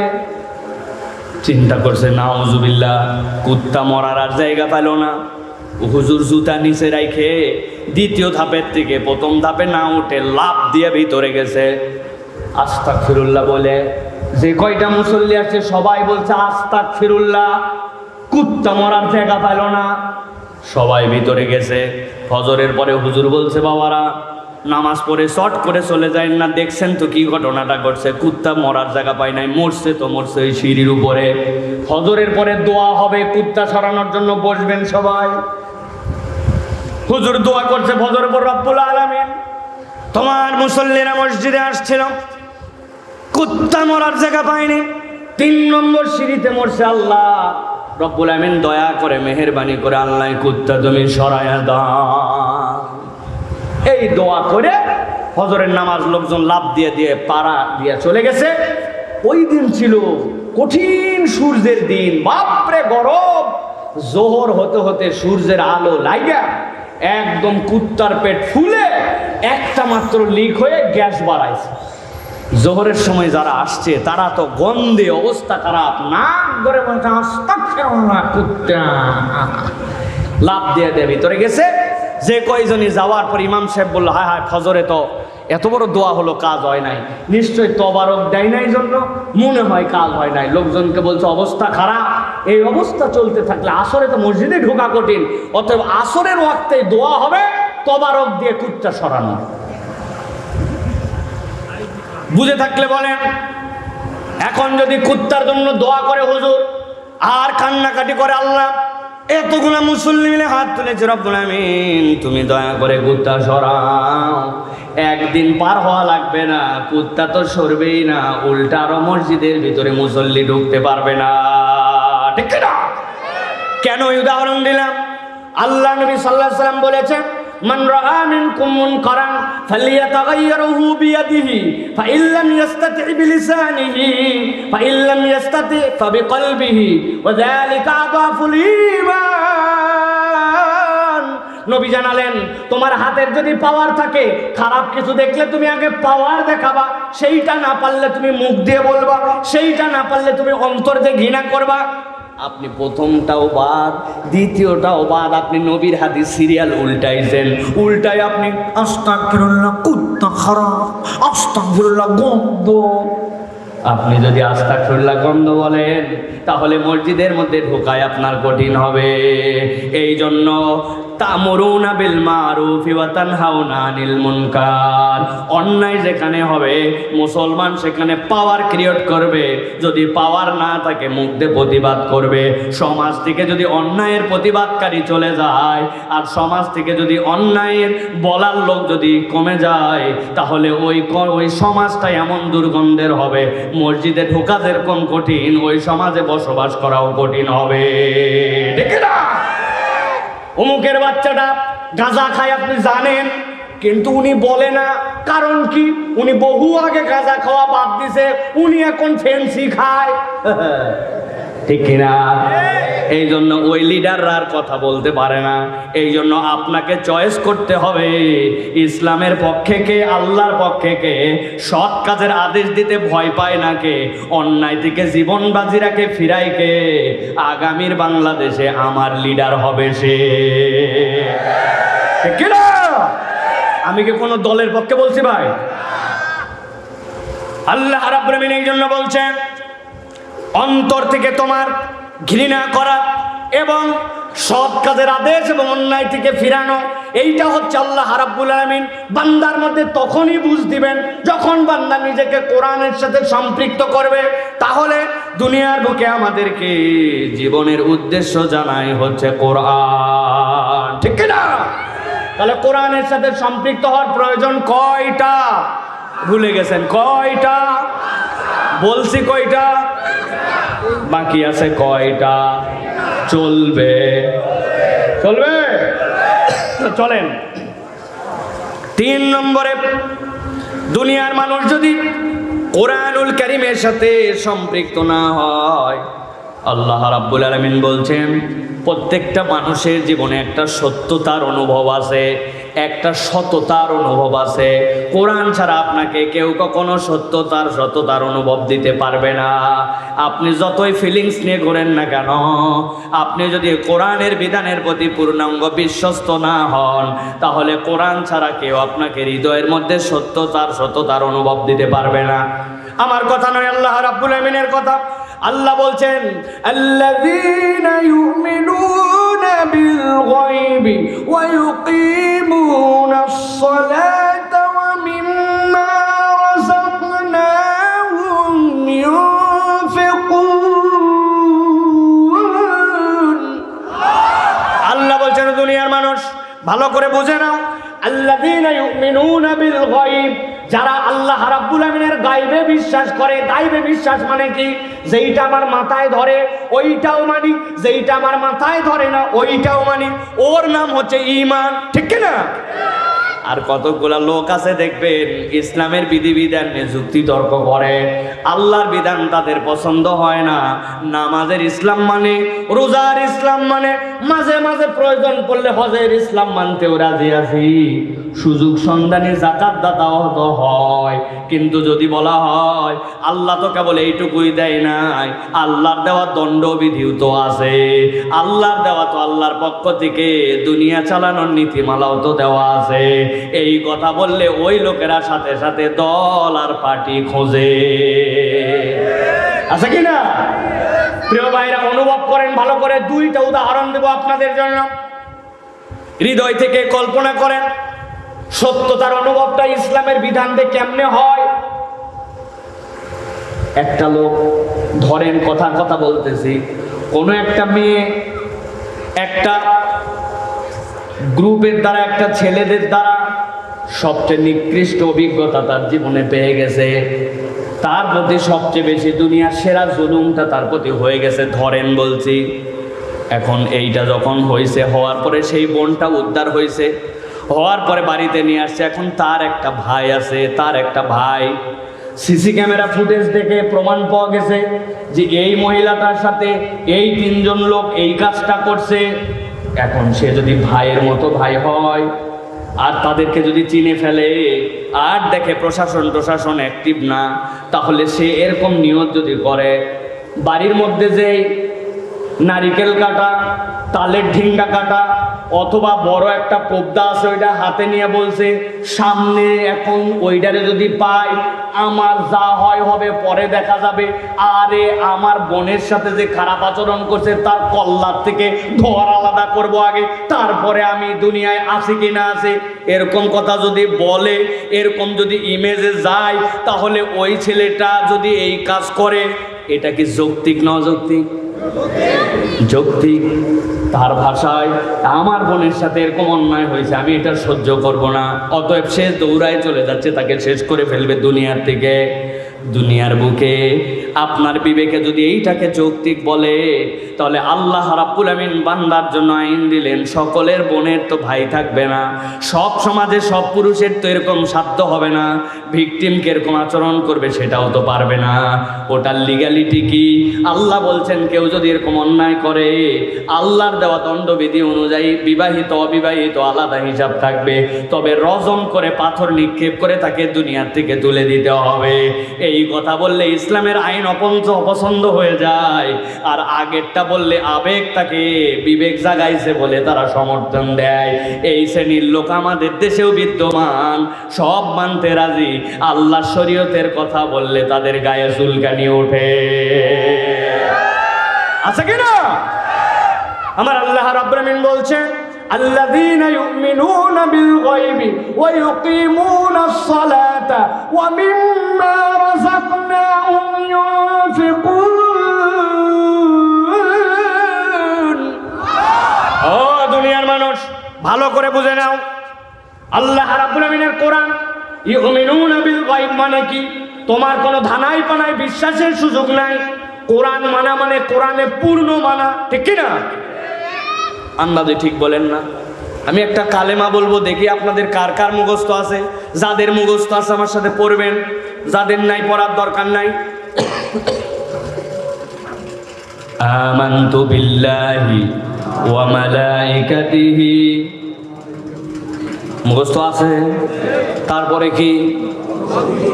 তারপরে আরেকবার বলি, আমি বলি প্রথমে আপনারা, এরপরে বলবেন আমানতু বিল্লাহি, তারপরে ভালো করে বোঝেন কি বলছেন আল্লাহর কাছে। আশহাদু আল্লা ইলাহা ইল্লাল্লাহ আর আমানতু বিল্লাহর মধ্যে আসমান জমিন পার্থক্য আছে। আশহাদু আল্লা ইলাহা মানে আমি আল্লাহ রাব্বুল আমিনের ব্যাপারে সাক্ষ্য দিচ্ছি, আই উইটনেস। কিন্তু আমানতু বিল্লাহ মানে সাক্ষ্য দেওয়া নয়, আমানতু বিল্লাহ মানে আমি মেনে নিলাম আল্লাহকে। সাক্ষ্য দেওয়া এক জিনিস আর মেনে নেওয়া ভিন্ন জিনিস, ঠিক না? কি মানছেন আপনি? আপনি মানছেন আমানতু বিল্লাহ ওয়া মালাইকাতি, ফেরেশতা দেখতে পান, না দেখতে পাই না, কিন্তু বিশ্বাস করে মেনে নিছি আল্লাহ তোমার ফেরেশতা আছে। তারপরে মেনে নিছেন কি ওয়া কুতুবিহি, আল্লাহ আসমান থেকে ঐশী গ্রন্থ হিসাবে যত নবীর প্রতি যা কিতাব আসছে সবগুলাকে আমি মেনে নিলাম। এইটা মেনে নেয় যে তার নাম হচ্ছে মুমিন, তার নাম মুসলমান। আমার দিকে তাকান, আমার হাতে কোরআন মজিদ আছে। একজন লোক বলছে, হুজুর আমি পড়তে পড়তে সুবহানাল্লাযী আসরা বিআবদিহি লাইলাম মিনাল মাসজিদিল হারাম ইলাল মাসজিদিল আকসাল্লাযী বারাকনা হাওলা, কোরআনের 15 পারা এর আগ পর্যন্ত মোটামুটি আমার সব বোঝা শেষ। আমার এই বিষয়ের কোনো মন্তব্য নাই, বাকি 15 পারা এখনো ক্লিয়ার করতে পারি নাই। ওইটার কি আছে পরে দেখা যাবে, তবে 15 পারা আমার ক্লিয়ার। তাহলে কেউ যদি 15 পারা পর্যন্ত ক্লিয়ার হয় তাহলে সে হচ্ছে 50% মুসলমান, ঠিক কিনা? কত পার্সেন্ট? 15 পারাতে মানছে। আচ্ছা বাদ দিলাম, আরেকজন পুরা কোরআন পড়ছে কিন্তু কেবলমাত্র তার একটা মন্তব্য আছে, কুল আউযু বিরাব্বিন নাস মালিকিন নাস ইলাহিন নাস। সব বোঝা ক্লিয়ার, কিন্তু এই জায়গায় কতগুলা কথা আছে। শারিল ওয়াসওয়াসিল খান্নাস, ওয়াসওয়াসা আবার দেয় খান্নাস, খান্নাস তো বুঝলাম না। সুদুরিন নাস, বুক তো আমার এই জায়গায়, এর ভিতরে আবার কেমনে? হুজুর সব ক্লিয়ার, খালি শেষের সূরাটার ব্যাপারে একটু কথা আছে। কোরআনের 99% 99 মুখ তার মানা হয়ে গেছে, অল্প একটু বাকি। তাহলে কত পার্সেন্ট মুসলমান? 99। 99 না, কত পার্সেন্ট? 0% মুসলমান। কোরআনের বিধানের ব্যাপারে যদি কোনো মন্তব্য করে, একটা অক্ষর নিয়েও যদি তার আপত্তি থাকে, সে আর কোনো মুসলমানের তালিকায় নাই, তার মার্ক হচ্ছে তখন 0, ঠিক না? তাহলে আপনি নামাজ মানলেন, রোজা মানলেন, আপনি হজ মানলেন, কিন্তু আপনি এমন এমন জায়গায় গেছেন যেই জায়গায় আপনার আর ইসলাম মানা লাগে না। ছেলের বিয়ে দিচ্ছে, বিয়েতে হিজাব আছে, কবুল আছে, কিন্তু সাথে সাথে হালকা পাতলা একটু যৌতুকও আছে। আছে মেয়ের পক্ষের লোকজন বলছে, চাচা কিছু লাগবে কিনা? হজ করে আসছে উনি, উনার সাথে এগুলা কথার আলাপ আছে নাকি? জামাইদের সাথে কথা বলো। জামাইরা বলছে খবরদার খবরদার, আল্লাহ আমার শ্বশুরদেরকে যা দিছে কিচ্ছু লাগবে না, কোনো চাহিদা নাই। তবে বেটিক বিয়ে দেওয়ার পরে তো ঢাকায় পাঠাবেন, ওইখানে যদি আপনারা বড় একটা টিভি দেন আপনার বেটি দেখবে। বড় যদি একটা ফ্রিজ দেন, আমাদের লাগবে নাকি? ছোট ছোট মাস্টার্স দেশি পাঠালে আপনার বেটি থুয়ে খাবে। আর যদি একটা R15 দেন, কোন জায়গা কনে চলবে নি, মুসিবতে পড়বে নি, তার থেকে বেটা ক্লিয়ার পিছনে আপনার বেটি ঘুরবে নি। এগুলো আপনাদের জন্যই দরকার। ওরা বলছে বুঝে ফেলছে, আসলে আপনাদের কোনো চাহিদাই নাই। আছে কিনা? এরকম করে নামাজি সাহেব, রোজাওয়ালা সাহেব, হজওয়ালা সাহেব এইরকম করে যৌতুক খায়। উনিও আবার বলে আমানতু বিল্লাহি ওয়া মালাইকাতিহি ওয়া কুতুবিহি। কত পার্সেন্ট? কথা বলেন, ভালো করে বোঝেন। এই জন্য ধান্দাবাজ ধান্দাবাজ ধান্দাবাজে ভরে গেছে। বিয়ের আগের ইসলাম আর পরের ইসলামে মিল নাই। দেখবেন সুন্দর করে ইজাব আর কবুল আছে, সুন্দর করে বিয়ের মধ্যে মোহরানা আছে, কিন্তু বিয়ের 7 দিন আগের থেকে হিন্দুয়ানি বিভিন্ন কার্যকলাপ আছে। মেহেদি সন্ধ্যা, হলুদ সন্ধ্যা, গোসল রাত্রি, এরপরে এলাকার এইগুলা দুর্বল মাইক না, ফাটাফাটি মাইক নিয়ে আসে দরজার 2 পাশে দিয়া আসেনি। এই ঢিষ্টি ঢিষ্টি শুনে একজন লোক আসছে, এসে বলছে হ্যাঁ মুরব্বী, আপনি হাজি সাহেব মানুষ, আপনার বাড়িতে ঢিষ্টি ঢিষ্টি কি ব্যাপার? বলছে থাম থাম, তোরও বেটি আছে। আমি কি করতে চাইছি নাকি? নাতি নাত করে একটু করে, এখনকার সমাজে একটু করাই লাগে, না করলে ইজ্জত থাকে না। একটা দিন ধরত ধর, চল আসরের নামাজটা পড়ে আসি। হাজি সাহেবের বাড়িতেও নাচ গান, বেহায়াপনা, বেলাল্লাপনা, এরকম ঘটনা পাবনায় নাই। আপনি যে বলছেন আমানতু বিল্লাহি ওয়া মালাইকাতিহি ওয়া কুতুবিহি কত পারছেন? বুঝে বলেন কিন্তু কত? ওয়াজ করতে শুরু করলেই ওয়াজ সারা রাত চলবে, কিন্তু আমি আপনার কাছে বলতে চাই এইটা জীবনের আপনার আমার জন্য বড় বেশি সমস্যা ভাই। এর থেকে আমাদেরকে বাঁচার উপায় বের করা লাগবে। বাঁচা লাগবে কি না? আপনারা যদি বলেন তাহলে আমি একটা বুদ্ধি বার করছি, বহু গবেষণা করে আপনাদের কাছকে বলে দিয়ে যেতে চাই। ভালো করে বুঝে বলেন। ওই যে পেছনে যারা আছে বলবো ফিরি ফিরি চলবে না। মাহফিল আল্লাহ যা হাদিয়া দিব ওটা পাপ। আপনারা যাওয়ার সময় প্রত্যেকে মোসাবা করে 100 টাকা করে দিলে গায়ে বুদ্ধি বলবো। হুজুর সব তো ওই চটপটি খায় ফুরাই ফেলাইছে, টাকা না। টাকা না থাকলে পাশের জনের থেকে হাওলাত নেওয়া লাগবে, তাও যাওয়ার সময় দেওয়া লাগবে। বুদ্ধি যদি পছন্দ হয় রাজি? বুঝে বলেন রাজি? এখন থেকে আমরা কালেমাটা একটু বুদ্ধি করে ঘুরাই নেব। আমানতু বিল্লাহি ওয়া মালাইকাতিহি ওয়া কিছু কুতুবিহি, অথবা এখন থেকে বুদ্ধি করে বলবো আমানতু বিল্লাহি ওয়া মালাইকাতিহি ওয়া যদ্দুর বুঝি তদ্দুর কুতুবিহি। কবরে ফেরেশতা সাহেব আপনার লোক খবর কি? বলতে আগেই কই আসছিলাম আমি, যদ্দুর বুঝি তদ্দুর কুতুবিহি। বুঝে থাকলে বলেন এই বুদ্ধি দিয়ে হুজুরকে কি 100 টাকা দেওয়া যাবে? আর এই বুদ্ধি দিয়ে কি কবরে পার পাওয়া যাবে? আমার আল্লাহ রাব্বুল আলামিন বলছেন আল্লাযীনা ইউমিনুনা বিল গায়বি ওয়া ইউকিমুনাস সালাতা ওয়া মিম্মা রাযাকনাহুম ইউনফিকুন।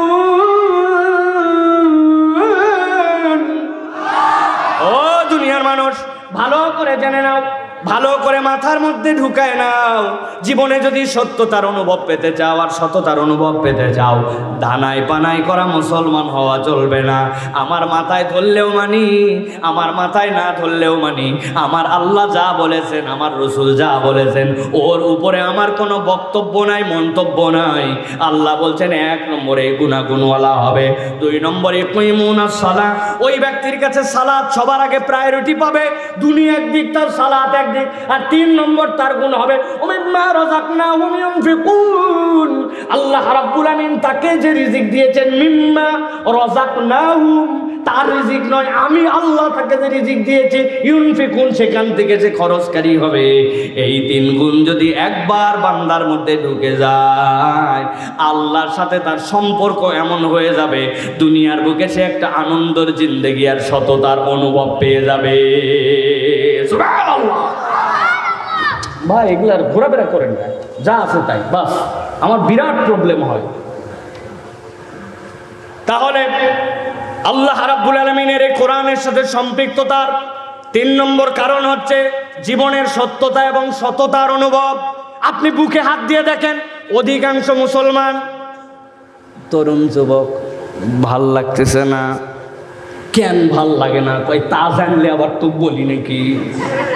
ওর কেন ভালো লাগে না তাও জানে না, ঠিক কিনা? মুরব্বী বাবা রিটায়ার্ড করছে, ছেলে পেলে বিয়ে দিয়ে দিছে, মোটামুটি অবস্থা ভালো, প্রতিদিন মিনিমাম 5-7 খিলি পান খায়, খিলালো মারে। কেমন আছেন চাচা? আলহামদুলিল্লাহ। আপনি এতক্ষণ কুটলেন কে? এই যে কোথা, যেটা ওই কোথাটার মানে হচ্ছে উনি আলহামদুলিল্লাহ বলার আগেও পূর্ণ তৃপ্তি অন্তরে পায় না। আল্লাহ বলছেন এই তৃপ্তি পাও না, তার 3টা কারণ। আল্লাহর সব বিধান মেনে নেও নাই, সালাতের ব্যাপারে তোমার এখনো গাফলতি রয়ে গেছে, আর সম্পদ তুমি তোমারটা কামাই মনে করছো, আল্লাহর জন্য তুমি খরচ করতে পারো না। হার কিপটা কৃপণ, অথবা যা দেওয়া লাগবে ততটুকু দেয় না, ঠিক না? আজকে জুম্মার নামাজ পড়ছে ঠিক, তো জোরে বলছে একবারে সবগুলো কিলা লাগাবে একবারে। কৌটা সামনে গেছে, কারেন্টের বেগে চলে গেছে, কৌটা শট শট শট শট। মসজিদের মুসল্লি হচ্ছে ওনার 400 জন, আদায় কত? 356। কিরে এই অবস্থা কেন? আল্লাহর ঘরে আসার পরে 20 টাকা দিতে পারে না, কয় আমি স্টুডেন্ট, আমি ছাত্র, আমি ভ্যান চালক। অথচ চায়ের দোকানে বসে একটা বিস্কুট আর একটা চা খায় 15 টাকা শেষ। স্টুডেন্ট হওয়ার পরেও প্রত্যেক মাসে মাসে মোবাইলে টাকা ফুরায়, স্ত্রী ছাড়া জামা পরে না, একটা জামা আয়রন করতে গেলে 8 টাকা লেগে যায়, একটা বিড়ি খাইলে অন্তত পক্ষে 14-15 টাকা লাগে, ঠিক কিনা? কারা কারা খান একটু হাত উঁচু করেন। ঠিক যে জোরে বলছে, চিন্তা করছে হুজুর আবার দাম জানলো কেমনে। আমি আন্দাজে বলছি 14-15, আপনি বলছেন 18, কে জানি আমি শুনছি।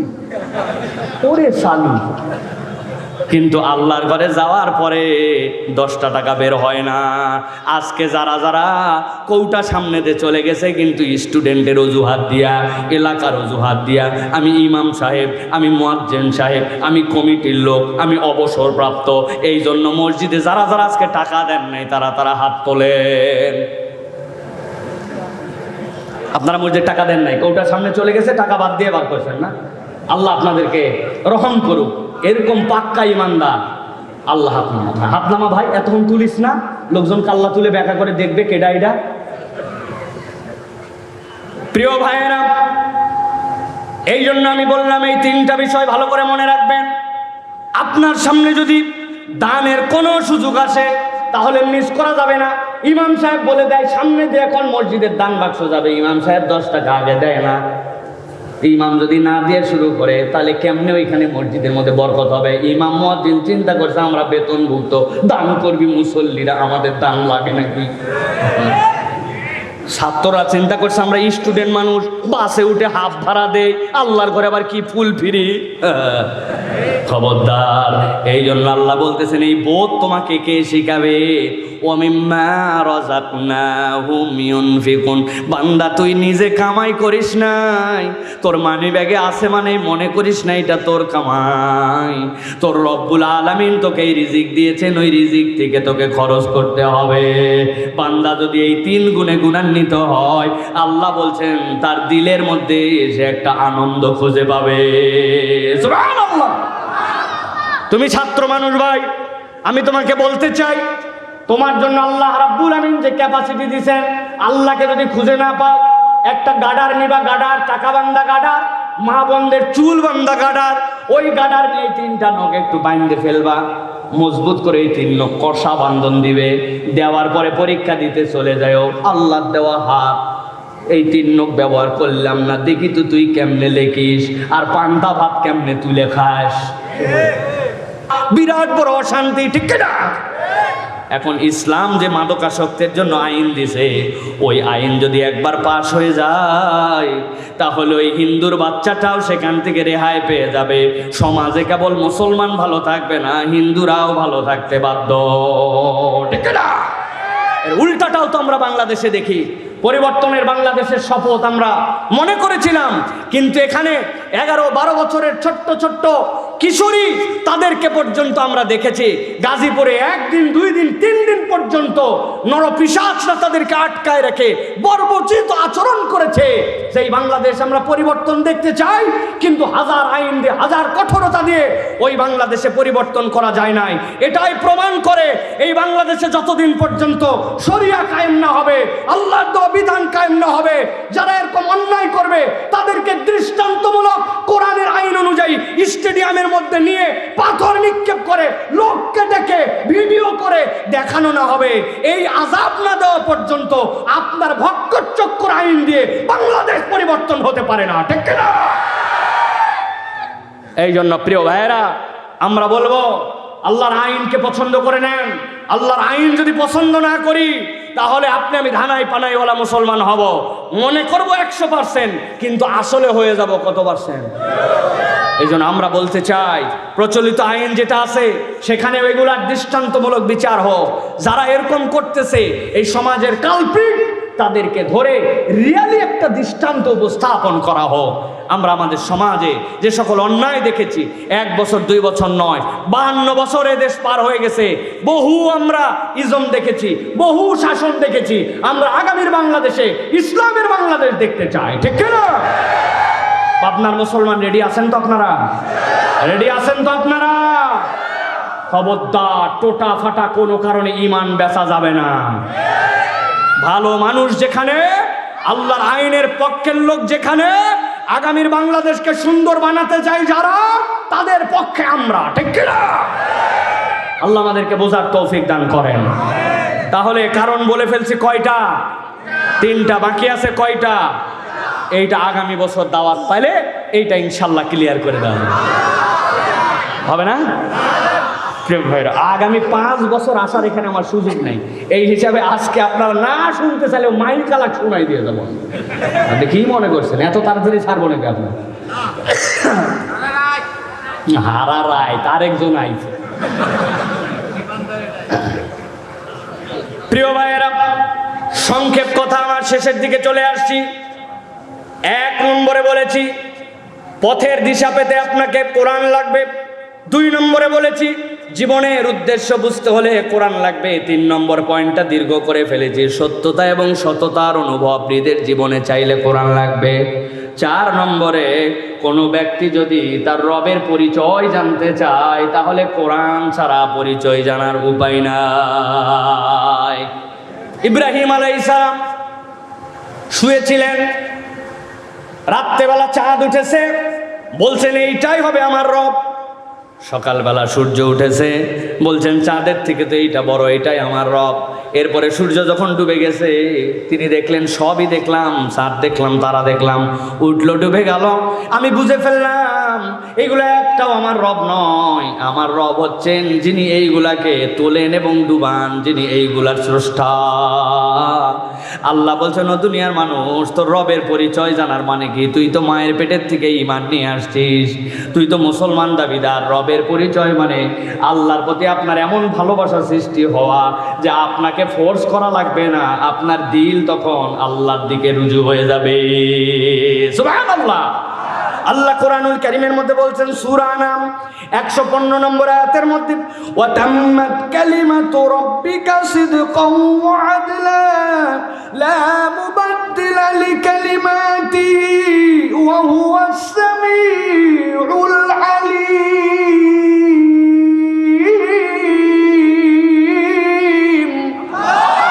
ও বান্দা জেনে রাখ তোর রব তাম্মাত কালিমাতু রাব্বিক, তোর রবের কালিমা পূর্ণ হয়ে গেছে।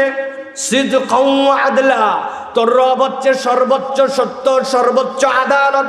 লা মুবাদদিলা লিকালিমাতিহি, কথা ঘুরে না একমাত্র আল্লাহর, তাছাড়া সবার কথা ঘুরে যায়, ঠিক কি না?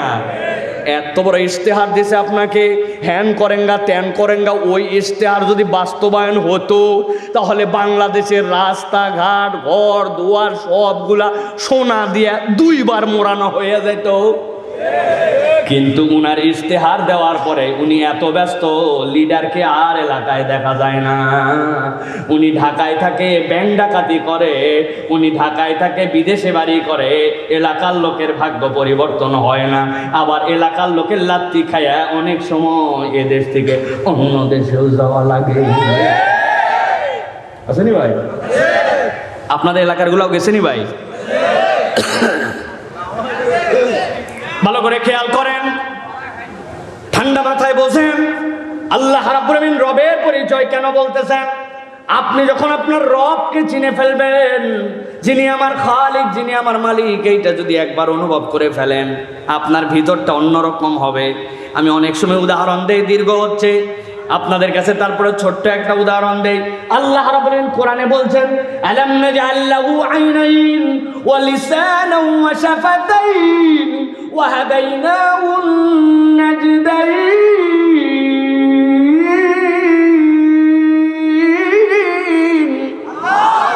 আল্লাহ বলছেন ও বান্দা, ওই যে মাথার উপরে চশমা তুলে রাখছেন যে ভাই, হ্যাঁ নামাইন না, এমনি আপনাকে আইডেন্টিফাই করতে পারছে এই জন্য। আল্লাহ বলতেছেন আলাম নাজআল লাহু আইনাইন, আমি কি ওই চশমাওয়ালা ভাই তোমারে কি 2টা চোখ দেই নাই? উনি বলছে হ্যাঁ হুজুর, এই তো একটা 2 চোখ দিছু আল্লাহ। আল্লাহকে এই জন্য আপনাকে এই কথা জিজ্ঞাসা করছে? না না না না, আমি অনেক জায়গায় উদাহরণ দিছি, আবার আপনাদের কাছে বলি এটার মানে কি? ওইটার মানে হচ্ছে রব চেনা। এক ছেলে আমার কাছে আসছে, হুজুর আপনার সাথে একটা সেলফি তুলতে চাই, আমার ফোনটা কই? হুজুর আপনার সাথে একটা ছবি তুলতে চাই, আয় ভাই আয়, তাড়াতাড়ি আয়। চাপ দিছে, ছবি ওঠে না, কি আবার চাপ দিছে, ওঠে না। খানিকক্ষণ পর তাকায় দেখে লেখা উঠছে, there is insufficient memory card, if you want any new picture please delete something from your device. বলছে মরার ফোন মরার সময় পেল না, 256 GB ভরে গেছে। হয় কিনা এরকম? একটা ছবি তুলবে আর ছবি তোলার জায়গা নাই, মোবাইল ফুল হয়ে গেছে। আপনার একটা ছবি তুলতে হলে আপনার মোবাইল থেকে তখন কিছু কিছু ডিলিট করা লাগবে। একটা ছবি আর ওঠে না 256 জিবিতে। কিন্তু একটু কল্পনা করেন, রবকে চিনেন, হওয়ার পরের থেকে না বুঝে ফেল ফেল করে তাকায় তাকায় দেখলাম, আর পরে বুঝে বুঝে দেখা শুরু করলাম। 7-8 বছর থেকে যা দেখা লাগবে তাও দেখলাম, যা দেখা লাগবে না তাও দেখলাম, যা দেখা লাগবে না তাও দেখলাম বলে আমি হারাম বুঝাই নাই। ট্রেনে করে রওনা হয়ে গেছেন, ঈশ্বরদী থেকে চলে যাচ্ছেন ঢাকায়, পাবনা থেকে চলে যাচ্ছেন ঢাকায়, রাস্তার পাশে জানলার পাশে তাকায় আছেন, ওটা তো দেখা লাগবে না আপনার, কিন্তু তাও দেখতেছেন আর যাচ্ছেন। হারাম না, কিন্তু দেখতেছেন আর যাচ্ছেন। কত কিছু দেখলাম, একবার এত বড় দেখলাম আসমান, ক্যামেরায় ক্যাপচার করার কোনো যোগ্যতাই নাই।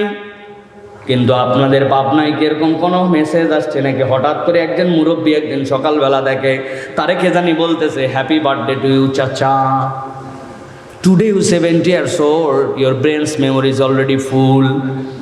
If you want any new scene tomorrow, please delete something from your brain. চাচা আপনার আজকে 70, হ্যাপি বার্থডে টু ইউ। আপনার ব্রেনের পর্যাপ্ত মেমোরি আর নাই, ফুল হয়ে গেছে। যদি কিছু দেখতে চান ব্রেন থেকে কিছু ফালান। এরকম কোনোদিন কাউরে বলছে নাকি? কথা বললেন না, বলছে নাকি? আমার আল্লাহ বলছেন, আলাম নাজআল্লাহু আইনাইন ওয়া লিসানান ওয়া শাফাতাইন ওয়া হাদাইনাহুন নাজদাইন।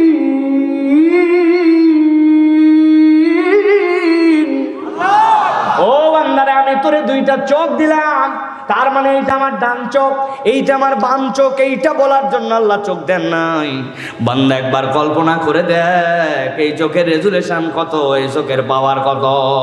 গাড়ির ওয়াইফারের মধ্যে সামনে ঘুষে ঘুষে ময়লা পরিষ্কার করে, বৃষ্টির পানি সরাই দিয়ে ড্রাইভারকে দেখায়, কিন্তু যদি ওই ট্যাঙ্কির মধ্যে পানি না থাকে তখন পানি আর ভিতর থেকে বের হয় না, চেঞ্জ করা লাগে। 5 লিটার ফুরায় গেলে চেঞ্জ করা লাগে। 22,000 বার প্রত্যেক দিন চোখের পলক ফেললাম, আর 70 বছরের জীবন পার করে ফেললাম, কোনোদিন চোখের ভিতরে লিকুইড আমার দেওয়া লাগলো না। কোন রব আমার লিকুইড দিয়ে দিয়ে আমার চোখকে ভিজা রাখলেন, আমার চোখকে পরিষ্কার রাখলেন। সকালবেলা শোয়ার পরে পিজরটা আস্তে করে তুলে ফেলে দিলাম, কল্পনা করলাম না পিজর কেন আসলো, সারাদিনের ধুলাবালি সব কেটে গেল। কোনো মেনটেনেন্স কস্ট নাই, কোনো আমার পরিশ্রম নাই।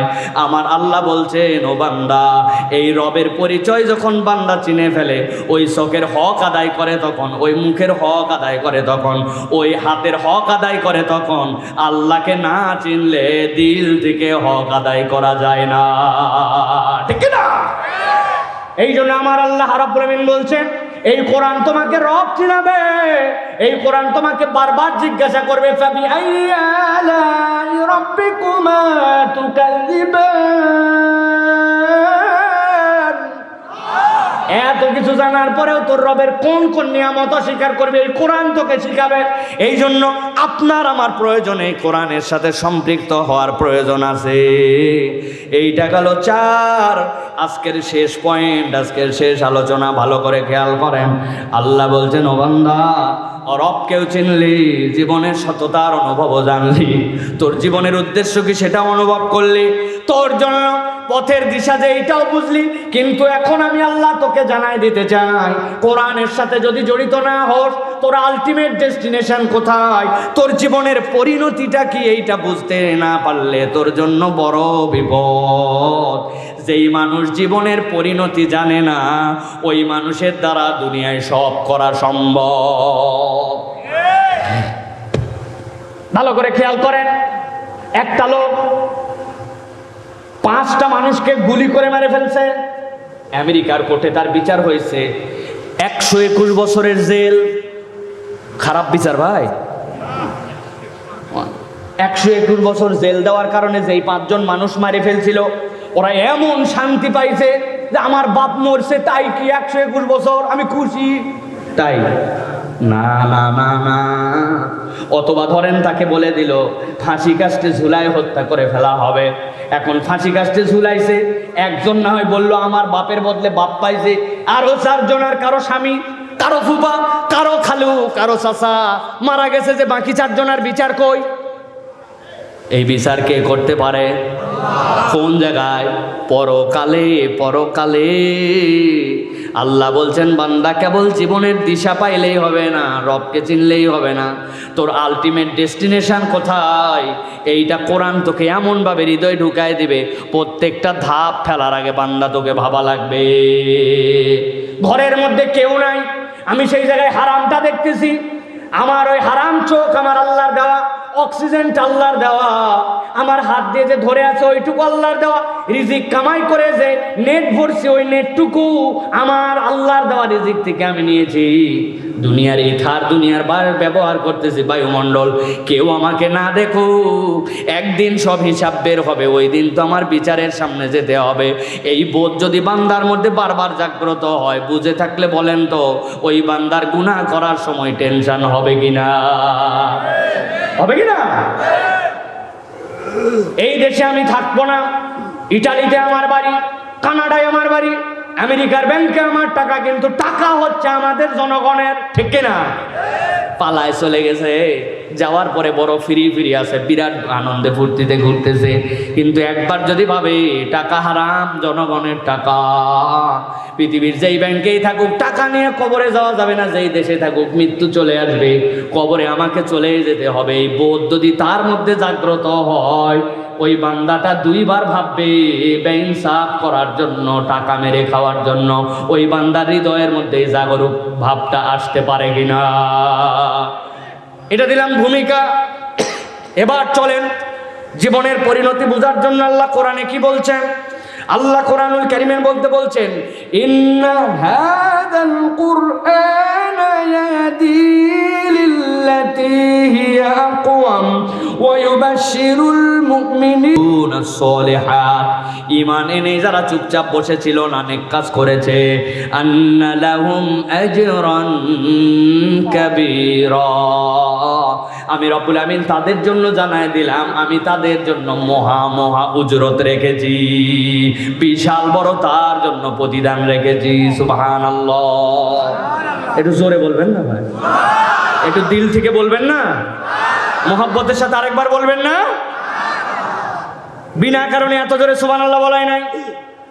আপনি একটা ভুল ধারণার মধ্যে হয়তোবা থাকতে পারেন, আপনি ভাবতেছেন আল্লাহ রাব্বুল আলামিন আমাকে নিশ্চয় জান্নাত দিবে, এই জন্য আল্লাহ এটা বলেছে। না না না, আল্লাহ আপনাকে জান্নাত দিবে এখানে বলে নাই, আন্না লাহুম জান্নাত, আল্লাহ বলেন নাই আন্না লাহুম আজরান কাবীরা। মুফাসসিররা ব্যাখ্যা করছেন আল্লাহ কেন বললেন আজরান কাবীরা, ব্যাখ্যা কি তার? বান্দা যখন জান্নাতে চলে যাবে, যাওয়ার পরে আল্লাহ রাব্বুল আলামিন একদিন ওই জান্নাতের ভিতরে আসবেন, আসার পরে বান্দার আল্লাহকে দেখবে না, কিন্তু আল্লাহ জিজ্ঞাসা করবেন ইয়া আহলাল জান্নাহ, সাথে সাথে জান্নাতীরা বলবে লাব্বাইক ওয়া সাদাইক ওয়াল খায়রু বিয়াদাইক, আল্লাহ আমরা হাজির, ভালো মন্দ সব আপনার হাতে। আল্লাহ রাব্বুল আমিন জান্নাতীদেরকে জিজ্ঞাসা করবেন হাল রাদিতুম, তোমরা কি খুশি আছো নাকি? জান্নাতীরা উত্তর দিব মা লাকা লা নারদা ইয়া রাব্বানা ওয়া ক্বাদ আতাইতানা মা লাম তুতি আহাদান ক্বাবলানা, এই রব খুশি নাই মানে আমাদেরকে যা দিছো খুশি না হয়ে পারি নাকি আল্লাহ? আল্লাহ তাদেরকে জিজ্ঞাসা করবেন হাল আজিদুকুম, আমি কি নিয়ামত বাড়াই দিব নাকি? বান্দারা ভেবা চাকা খাইয়ে যাবে, এর থেকে বড় আবার নিয়ামত কেমনে হয়, কেমনে আবার এর থেকে বেশি বৃদ্ধি হয়। বান্দা যখন চুপ করে যাবে, আল্লাহ সাথে সাথে তখন বান্দাদেরকে বলবেন উহিল্লু আলাইকুম রিদওয়ানি, ও আমার বান্দারা আজকের থেকে তোদের পরে আমি চির খুশি হয়ে গেলাম, আর কোনোদিন তোদের প্রতি রাগ করব না। এইটা বলার পরে জান্নাতে রব্বুল আলামিন তার যত পর্দা আছে সব পর্দা তুলে ফেলবেন, ঈমানদারদের সাথে বান্দাদের দেখা হয়ে যাবে। সুবহানাল্লাহ। আন্না লাহুম আজরান কাবীরা, আল্লাহ বলছেন তুই জান্নাতে যাওয়ার জন্য সৃষ্টি হস নাই, তুই রবকে দেখার জন্য সৃষ্টি হয়েছিস। সুবহানাল্লাহ। আমরা এখানে বিনা কারণে বসে নাই, এমনি এমনি কোরআন শুনি নাই, আমরা আল্লাহকে জান্নাতে দেখতে চাই, ঠিক কিনা? কারা কারা? লিল্লাহে তাকবীর, লিল্লাহে তাকবীর। আল্লাহ কবুল করে বল আল্লাহুম্মা আমিন। প্রিয় ভাইরা, তাহলে আজকের আলোচনার দুইটা পার্ট ছিল। একটা হচ্ছে ইমানের তেল লাগে, ইমানের বাতি জ্বলানোর জন্য ফুয়েল লাগে, ঠিক কিনা? ওই ফুয়েল যারা স্বীকার করে না, দুনিয়াতেও লাঞ্ছনা, পরকালেও বিপদ। আর যারা কোরআনের ফুয়েলে আসে না, বুঝতে হবে তাদের ভিতরের বাতি টেস্ট করা লাগবে আবার ইমান আছে কিনা। আর কোরআনের সাথে সম্পৃক্ত হওয়ার 5টা কারণ, যেটার সাথে জড়িত না হলে ইমানদার পরকালে মুক্তির বার্তা পাবে না, আল্লাহকে দেখবে না, জান্নাত অনেক সুদূর পরা হতো। এই জন্য 0% নয়, বরং 100% আমাদেরকে মুসলমান হতে হবে। আল্লাহ যেন আমাদেরকে তৌফিক দান করেন, বলেন আল্লাহুম্মা আমিন। প্রিয় ভাইয়েরা, আজকে আমাদের এই মাহফিলটা হচ্ছে মসজিদের উদ্যোগে। কয়েকটা প্রশ্ন আসছে, আমরা প্রশ্ন উত্তর দিব। তবে আমরা সকলে দোয়া করে ইনশাল্লাহ যাব। আর যদি 5 মিনিট যায়, আপনারা আসেন ভাই, প্রশ্নগুলোর উত্তর দিয়ে 5 মিনিট থেকে যাবেন তো ইনশাআল্লাহ। এই মসজিদের সম্প্রসারণ কাজ চলতেছে, সবাই জানে যে আমি মাশাআল্লাহ আমি হচ্ছে এই কাজ পারি না, আদায় এইগুলো পারি না, কিন্তু তারপর আল্লাহর ঘর, মান বানা লিল্লাহি মাসজিদান বানাল্লাহু লাহু বাইতান ফিল জান্নাহ, কেউ যদি আল্লাহর ঘর নির্মাণ করে, রব্বুল আলামিন তার জন্য জান্নাতে ঘর বানায় দেন। সুবহানাল্লাহি ওয়া বিহামদিহি। এই জন্য আপনারা যাদের সুযোগ আছে তারা শরীক হবেন। আমাদের প্রিয় শাহিন ভাই শিবরামপুরের, তিনি হচ্ছে মুজাহিদ এন্টারপ্রাইজের মালিক, 10,000 টাকা দিয়েছেন, বলেন মারহাবা। আল্লাহ ভাইয়ের দানকে কবুল করেন। একটা বোন 500 টাকা দিচ্ছে, আল্লাহ কবুল করে না, বল আল্লাহুম্মা আমিন। আরেকজন ভাই 1111 টাকা পাঠাইছে, আল্লাহ কবুল করে না, বল আল্লাহুম্মা আমিন। আল্লাহ জানে মালে বরকত দেন। আমার ছেলেরা, আমার ভাইয়েরা, যাদের হাতে ব্যাগ আছে অথবা ব্যাগ নাই, যাদের মাথায় টুপি আছে, টুপিটা আল্লাহর রাস্তায় উল্টাই নিয়ে সবার কাছে যাবেন। 100, 200, 500 কেউ মাহরুম করবেন না। যার কাছে টাকা নাই, পাশের জনের 5টা টাকা হাওলাত নেন, দে ভাই, আল্লাহর ঘরের জন্য আমি মাহরুম করব না, আজকে বঞ্চিত হতে চাই না, দে ভাই 5টা টাকা। ছোট বাচ্চাদের হাতে 5টা টাকা দেন, 10টা টাকা দেন, সকলে শরীক হবে ইনশাআল্লাহ। আল্লাহ সকলকে দেওয়ার তৌফিক দান করুন। যারা স্টেজে বসে আছেন, আপনারা আমাদের সম্মানিত ব্যক্তি, মিনিমাম আপনাদের থেকে 2-3 হাজার টাকা করে নেওয়া দরকার, কারণ সবাই মাটিতে বসছে, আল্লাহ আপনাদেরকে উপরে বসাইছে, অতএব সেই হিসাবে একটু বাড়ায় দেওয়া দরকার, ঠিক না ভাই? আল্লাহ কবুল করুক। মুরব্বীদেরকে যারা বসে আছেন তাদেরকে আল্লাহ বেশি বেশি দেওয়ার তো সবাই সবাই শরীক হন ইনশাআল্লাহ। প্রশ্ন আসছে, আকিকার গোস্ত কত ভাগ করতে হবে, আর আকিকার গোস্ত সন্তানের বাবা মা কি খেতে পারবে?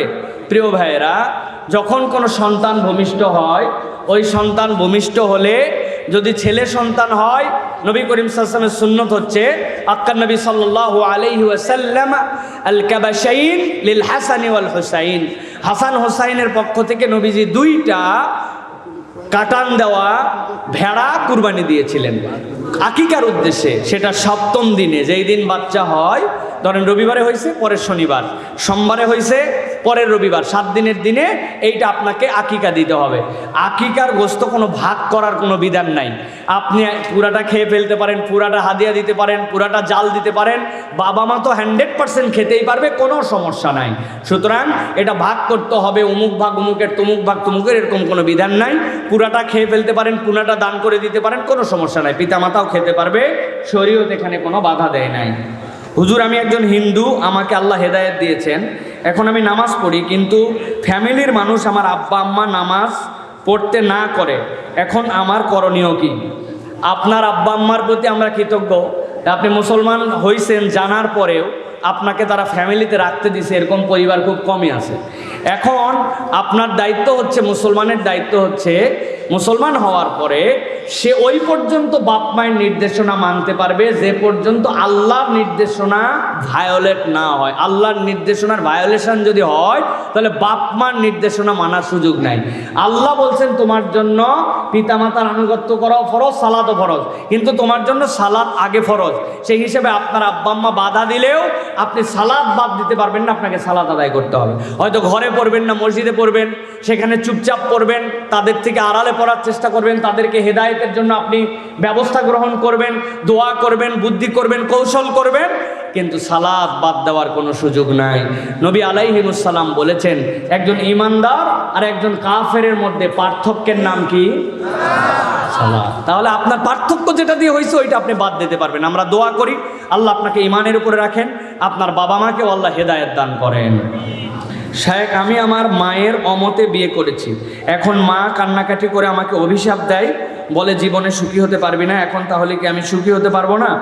আমরা নিজেরা পছন্দ করে বিয়ে করে ফেলেছিলাম। প্রিয় ভাইয়েরা, মনে রাখতে হবে যে যদি কেউ বাকেরা হয় তথা এর আগে তার বিয়ে হয় নাই, কুমার কুমারী হয়, তাহলে ইসলাম বাধ্য করেছে পিতা মাতার অনুমতি নিয়ে আপনাকে বিয়ে করতে হবে। এটা ওয়াজিব।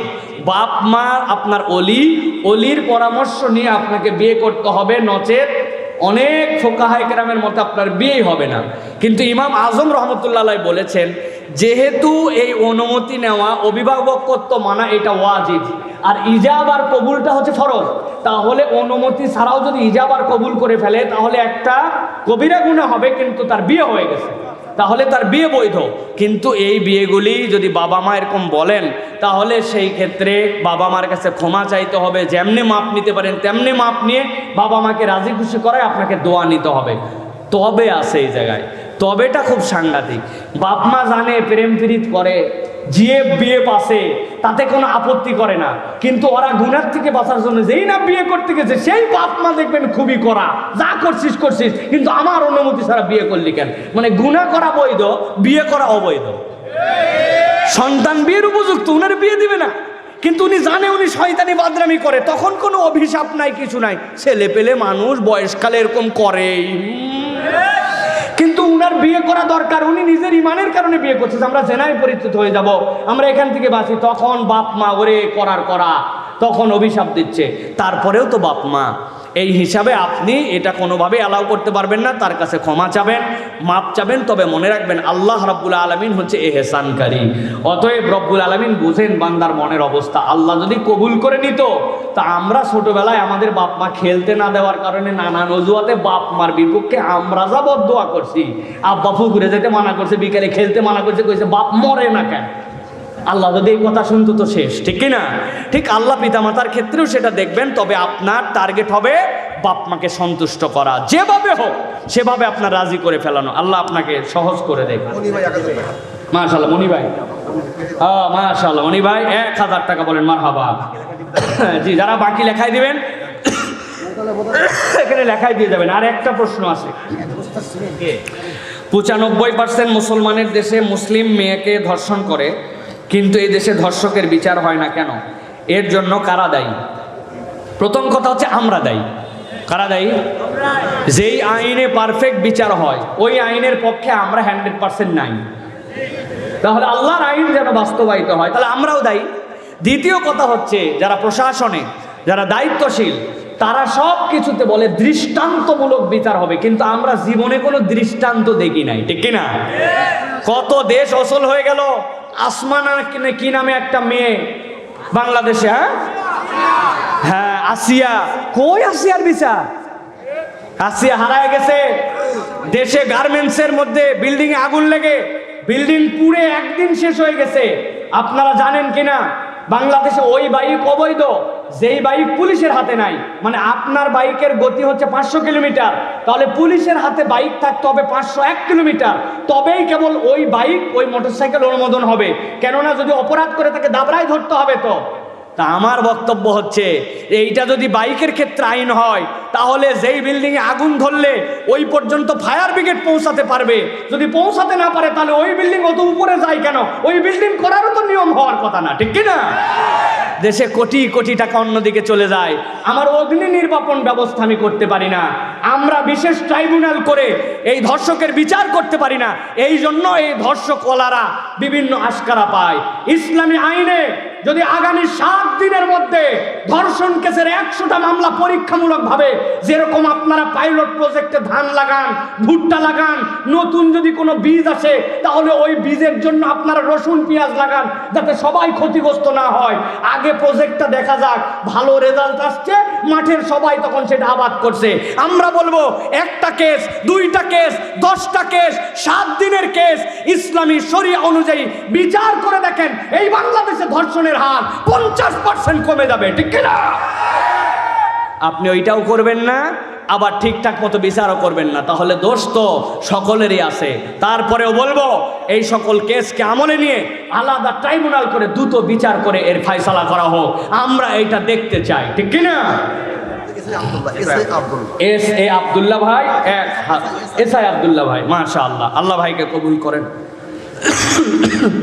হুজুর, আপনার দুর্ঘটনার খবর শুনে আমরা অনেকে তাহাজ্জুদ নামাজ পড়ে চোখের পানি ছেড়েছি, আপনার সুস্থতার জন্য দোয়া করেছি। দুর্ঘটনার পর থেকে আপনার শারীরিক অবস্থা এখন কেমন? আপনার ব্যবহৃত আলফাট গাড়ির অবস্থা কি? মাশাআল্লাহ, আল্লাহ রাব্বুল আলামিন ভালো রেখেছেন জন্য আপনাদের কাছে আসতে পেরেছি, এবং আমি আপনাদের কিভাবে কৃতজ্ঞতা আদায় করব, আমার হাতে কোনো অপশন নাই। কত মানুষ দেশে বিদেশে আমাকে বলছে আপনার জন্য রোজা রাখছি, এই ভাই তাহাজ্জুদে উঠে আমার জন্য দোয়া করছে। আল্লাহ, আমার ভাইদেরকে তুমি উত্তম বিনিময় দান করে দাও, জাযাকুমুল্লাহ খাইর। আল্লাহ আপনাদেরকে উত্তম বিনিময় দান করুক। হাইয়াকুমুল্লাহ, বারাকাল্লাহু ফি হায়াতিকুম। আমি আপনাদের জন্য দোয়া করি। প্রিয় ভাইয়েরা, আল্লাহ আমাকে বিস্ময়করভাবে ওই অ্যাক্সিডেন্ট থেকে আসলে বাঁচিয়েছিলেন। আমার 3টা মেয়ে ছিল, তখনও ছোট মেয়ে হয় নাই। আমার ওয়াইফ ছিল, আমার চালক যে আমার সাথে জীবনের শুরু থেকে আমার সাথে সে ছিল। পেছন থেকে মুরগির গাড়ি এসে মেরে দিছে, দেওয়ার পরে ওই গাড়িটা সামনের বাসের নিচে ঢুকে গেছে। ঢোকার পরে বাসওয়ালা ভয় পেয়ে যখন চলে গেছে, তখন গাড়িটা যায় ওয়ালের সাথে, আইল্যান্ডের সাথে বাড়ি খাইছে। এরপরেও আমাদের কিছুই হয় নাই, আমার চোখটা শুধু ফেড়ে গেছিল। প্রথম একটা অপারেশন করার পরে আল্লাহ 15-20 দিনের মধ্যে ভালো করে দিয়েছেন। আলহামদুলিল্লাহ, আল্লাহ আমাকে একটা নতুন জীবন দান করেছেন। এই যে আপনারা দোয়া করছেন, আল্লাহ রাব্বুল আমিনের খাস দয়া আর আপনাদের দয়া। আর গাড়িটা একদমই নষ্ট হয়ে গেছে, ওটা ঠিক করার সুযোগ ছিল না, জাস্ট সীমিত একটা মূল্যে ভাঙ্গারিওয়ালাদের কাছে গাড়ি বেচে দিছি আমরা। এই হচ্ছে গাড়ির অবস্থা। তো আল্লাহ রাব্বুল আলামিন আমাকে যেন সুস্থ রেখে দ্বীনের কথা বলার তৌফিক দান করেন। আপনাদের ভালোবাসার প্রতি আমি অকৃত্রিম ভালোবাসা জ্ঞাপন করতেছি। আল্লাহ যেন আপনাদেরকে উত্তম বিনিময় দান করেন। যারা এই কথা শুনলেন তাদেরকে উত্তম বিনিময় দান করেন। যারা আজকে দান খয়রাত করলেন, এত সুন্দর আয়োজন করলেন, এই গরমের মধ্যে ভাই নিচে খের দেওয়া, আরও গরম, চারিদিক ঘের, আপনারা একটা মানুষ নড়ল না, চলল না। আল্লাহ যেন সকলকে উত্তম বিনিময় দান করেন। আল্লাহুম্মা আমিন। আল্লাহুম্মা রাব্বানা যালামনা আনফুসানা ওয়া ইল্লাম তাগফির লানা وترحمنا لنكونن من الخاسرين اللهم ربنا آتنا في الدنيا حسنة وفي الآخرة حسنة وقنا عذاب النار। দয়াময় মেহেরবান মাহবুদ আল্লাহ, আপনার হামদ প্রশংসা আল্লাহ, আল্লাহ আপনার হামদ প্রশংসা আসমান জমিন সমান আল্লাহ। আল্লাহ যত ফেরেশতারা আপনার জন্য যা প্রশংসা করেছে, সমস্বরে প্রশংসা, সবটুকু প্রশংসা আল্লাহ আপনার জন্য। আল্লাহ যত পয়গম্বররা যেভাবে আপনার প্রশংসা করেছেন, সকল প্রশংসা আপনার আমাদের পক্ষ থেকে অনুরূপ। আল্লাহ দরুদ এবং সালাম আমাদের হাবিবের প্রতি। আল্লাহ আজকের আয়োজনে যারা এসেছেন, আল্লাহ আপনার কাছে সবাইকে নিয়ে বড় আশা করে হাত তুলেছে। আল্লাহ প্রায় 2 ঘন্টা 6 মিনিট কম বেশি আমি কথা বলেছি, তার আগে কথা হয়েছে। আল্লাহ আল্লাহ দয়া করে মেহেরবানি করে আল্লাহ আমার ভাইদেরকে, আমাদেরকে আল্লাহ আপনি আজকের আমলটুকুকে পছন্দ করে কবুল করে নিয়ে গুনাহমুক্ত করে দেন। আল্লাহ আমাদের জীবনের গুনাহগুলোকে আপনি মুছে দেন রব্বুল আলামিন। আমরা যারা আমিন আমিন বলে হাত তুলেছি, আমাদের আপনজন যারা কবরে চলে গেছে তাদেরকে মাফ করে দেন। আল্লাহ জানি না কারাব্বা কবরে, কারাম্মা কবরে, আল্লাহ কে বা বাসতলায়, কে বা গাছতলায়, কে বা পারিবারিক গোরস্থানে, কে বা মসজিদের পাশে ওই গোরস্থানটায় শুয়ে আছে। আল্লাহ আল্লাহ আমাদের আপনজন যারা কবরে, দয়া করে আপনি ক্ষমা করে দেন। আয় রব্বুল আলামিন, আজকে মসজিদের উদ্যোগের মাহফিল, আল্লাহ মসজিদের বাকি কাজগুলোকে আপনি আঞ্জাম দেওয়ার তৌফিক দান করে দেন। আল্লাহ যারা উদ্যোগ নিল, আল্লাহ যারা বাস্তবায়ন করলো, যারা দান খয়রাত করলো, সকলকে কবুল করে নেন। আল্লাহ রব্বুল আলামিন খাস করে আল্লাহ এলাকার যুবকরা আমার কাছে যখন গেছে, আল্লাহ কত কৌশলে, কত কষ্ট করে দাওয়াত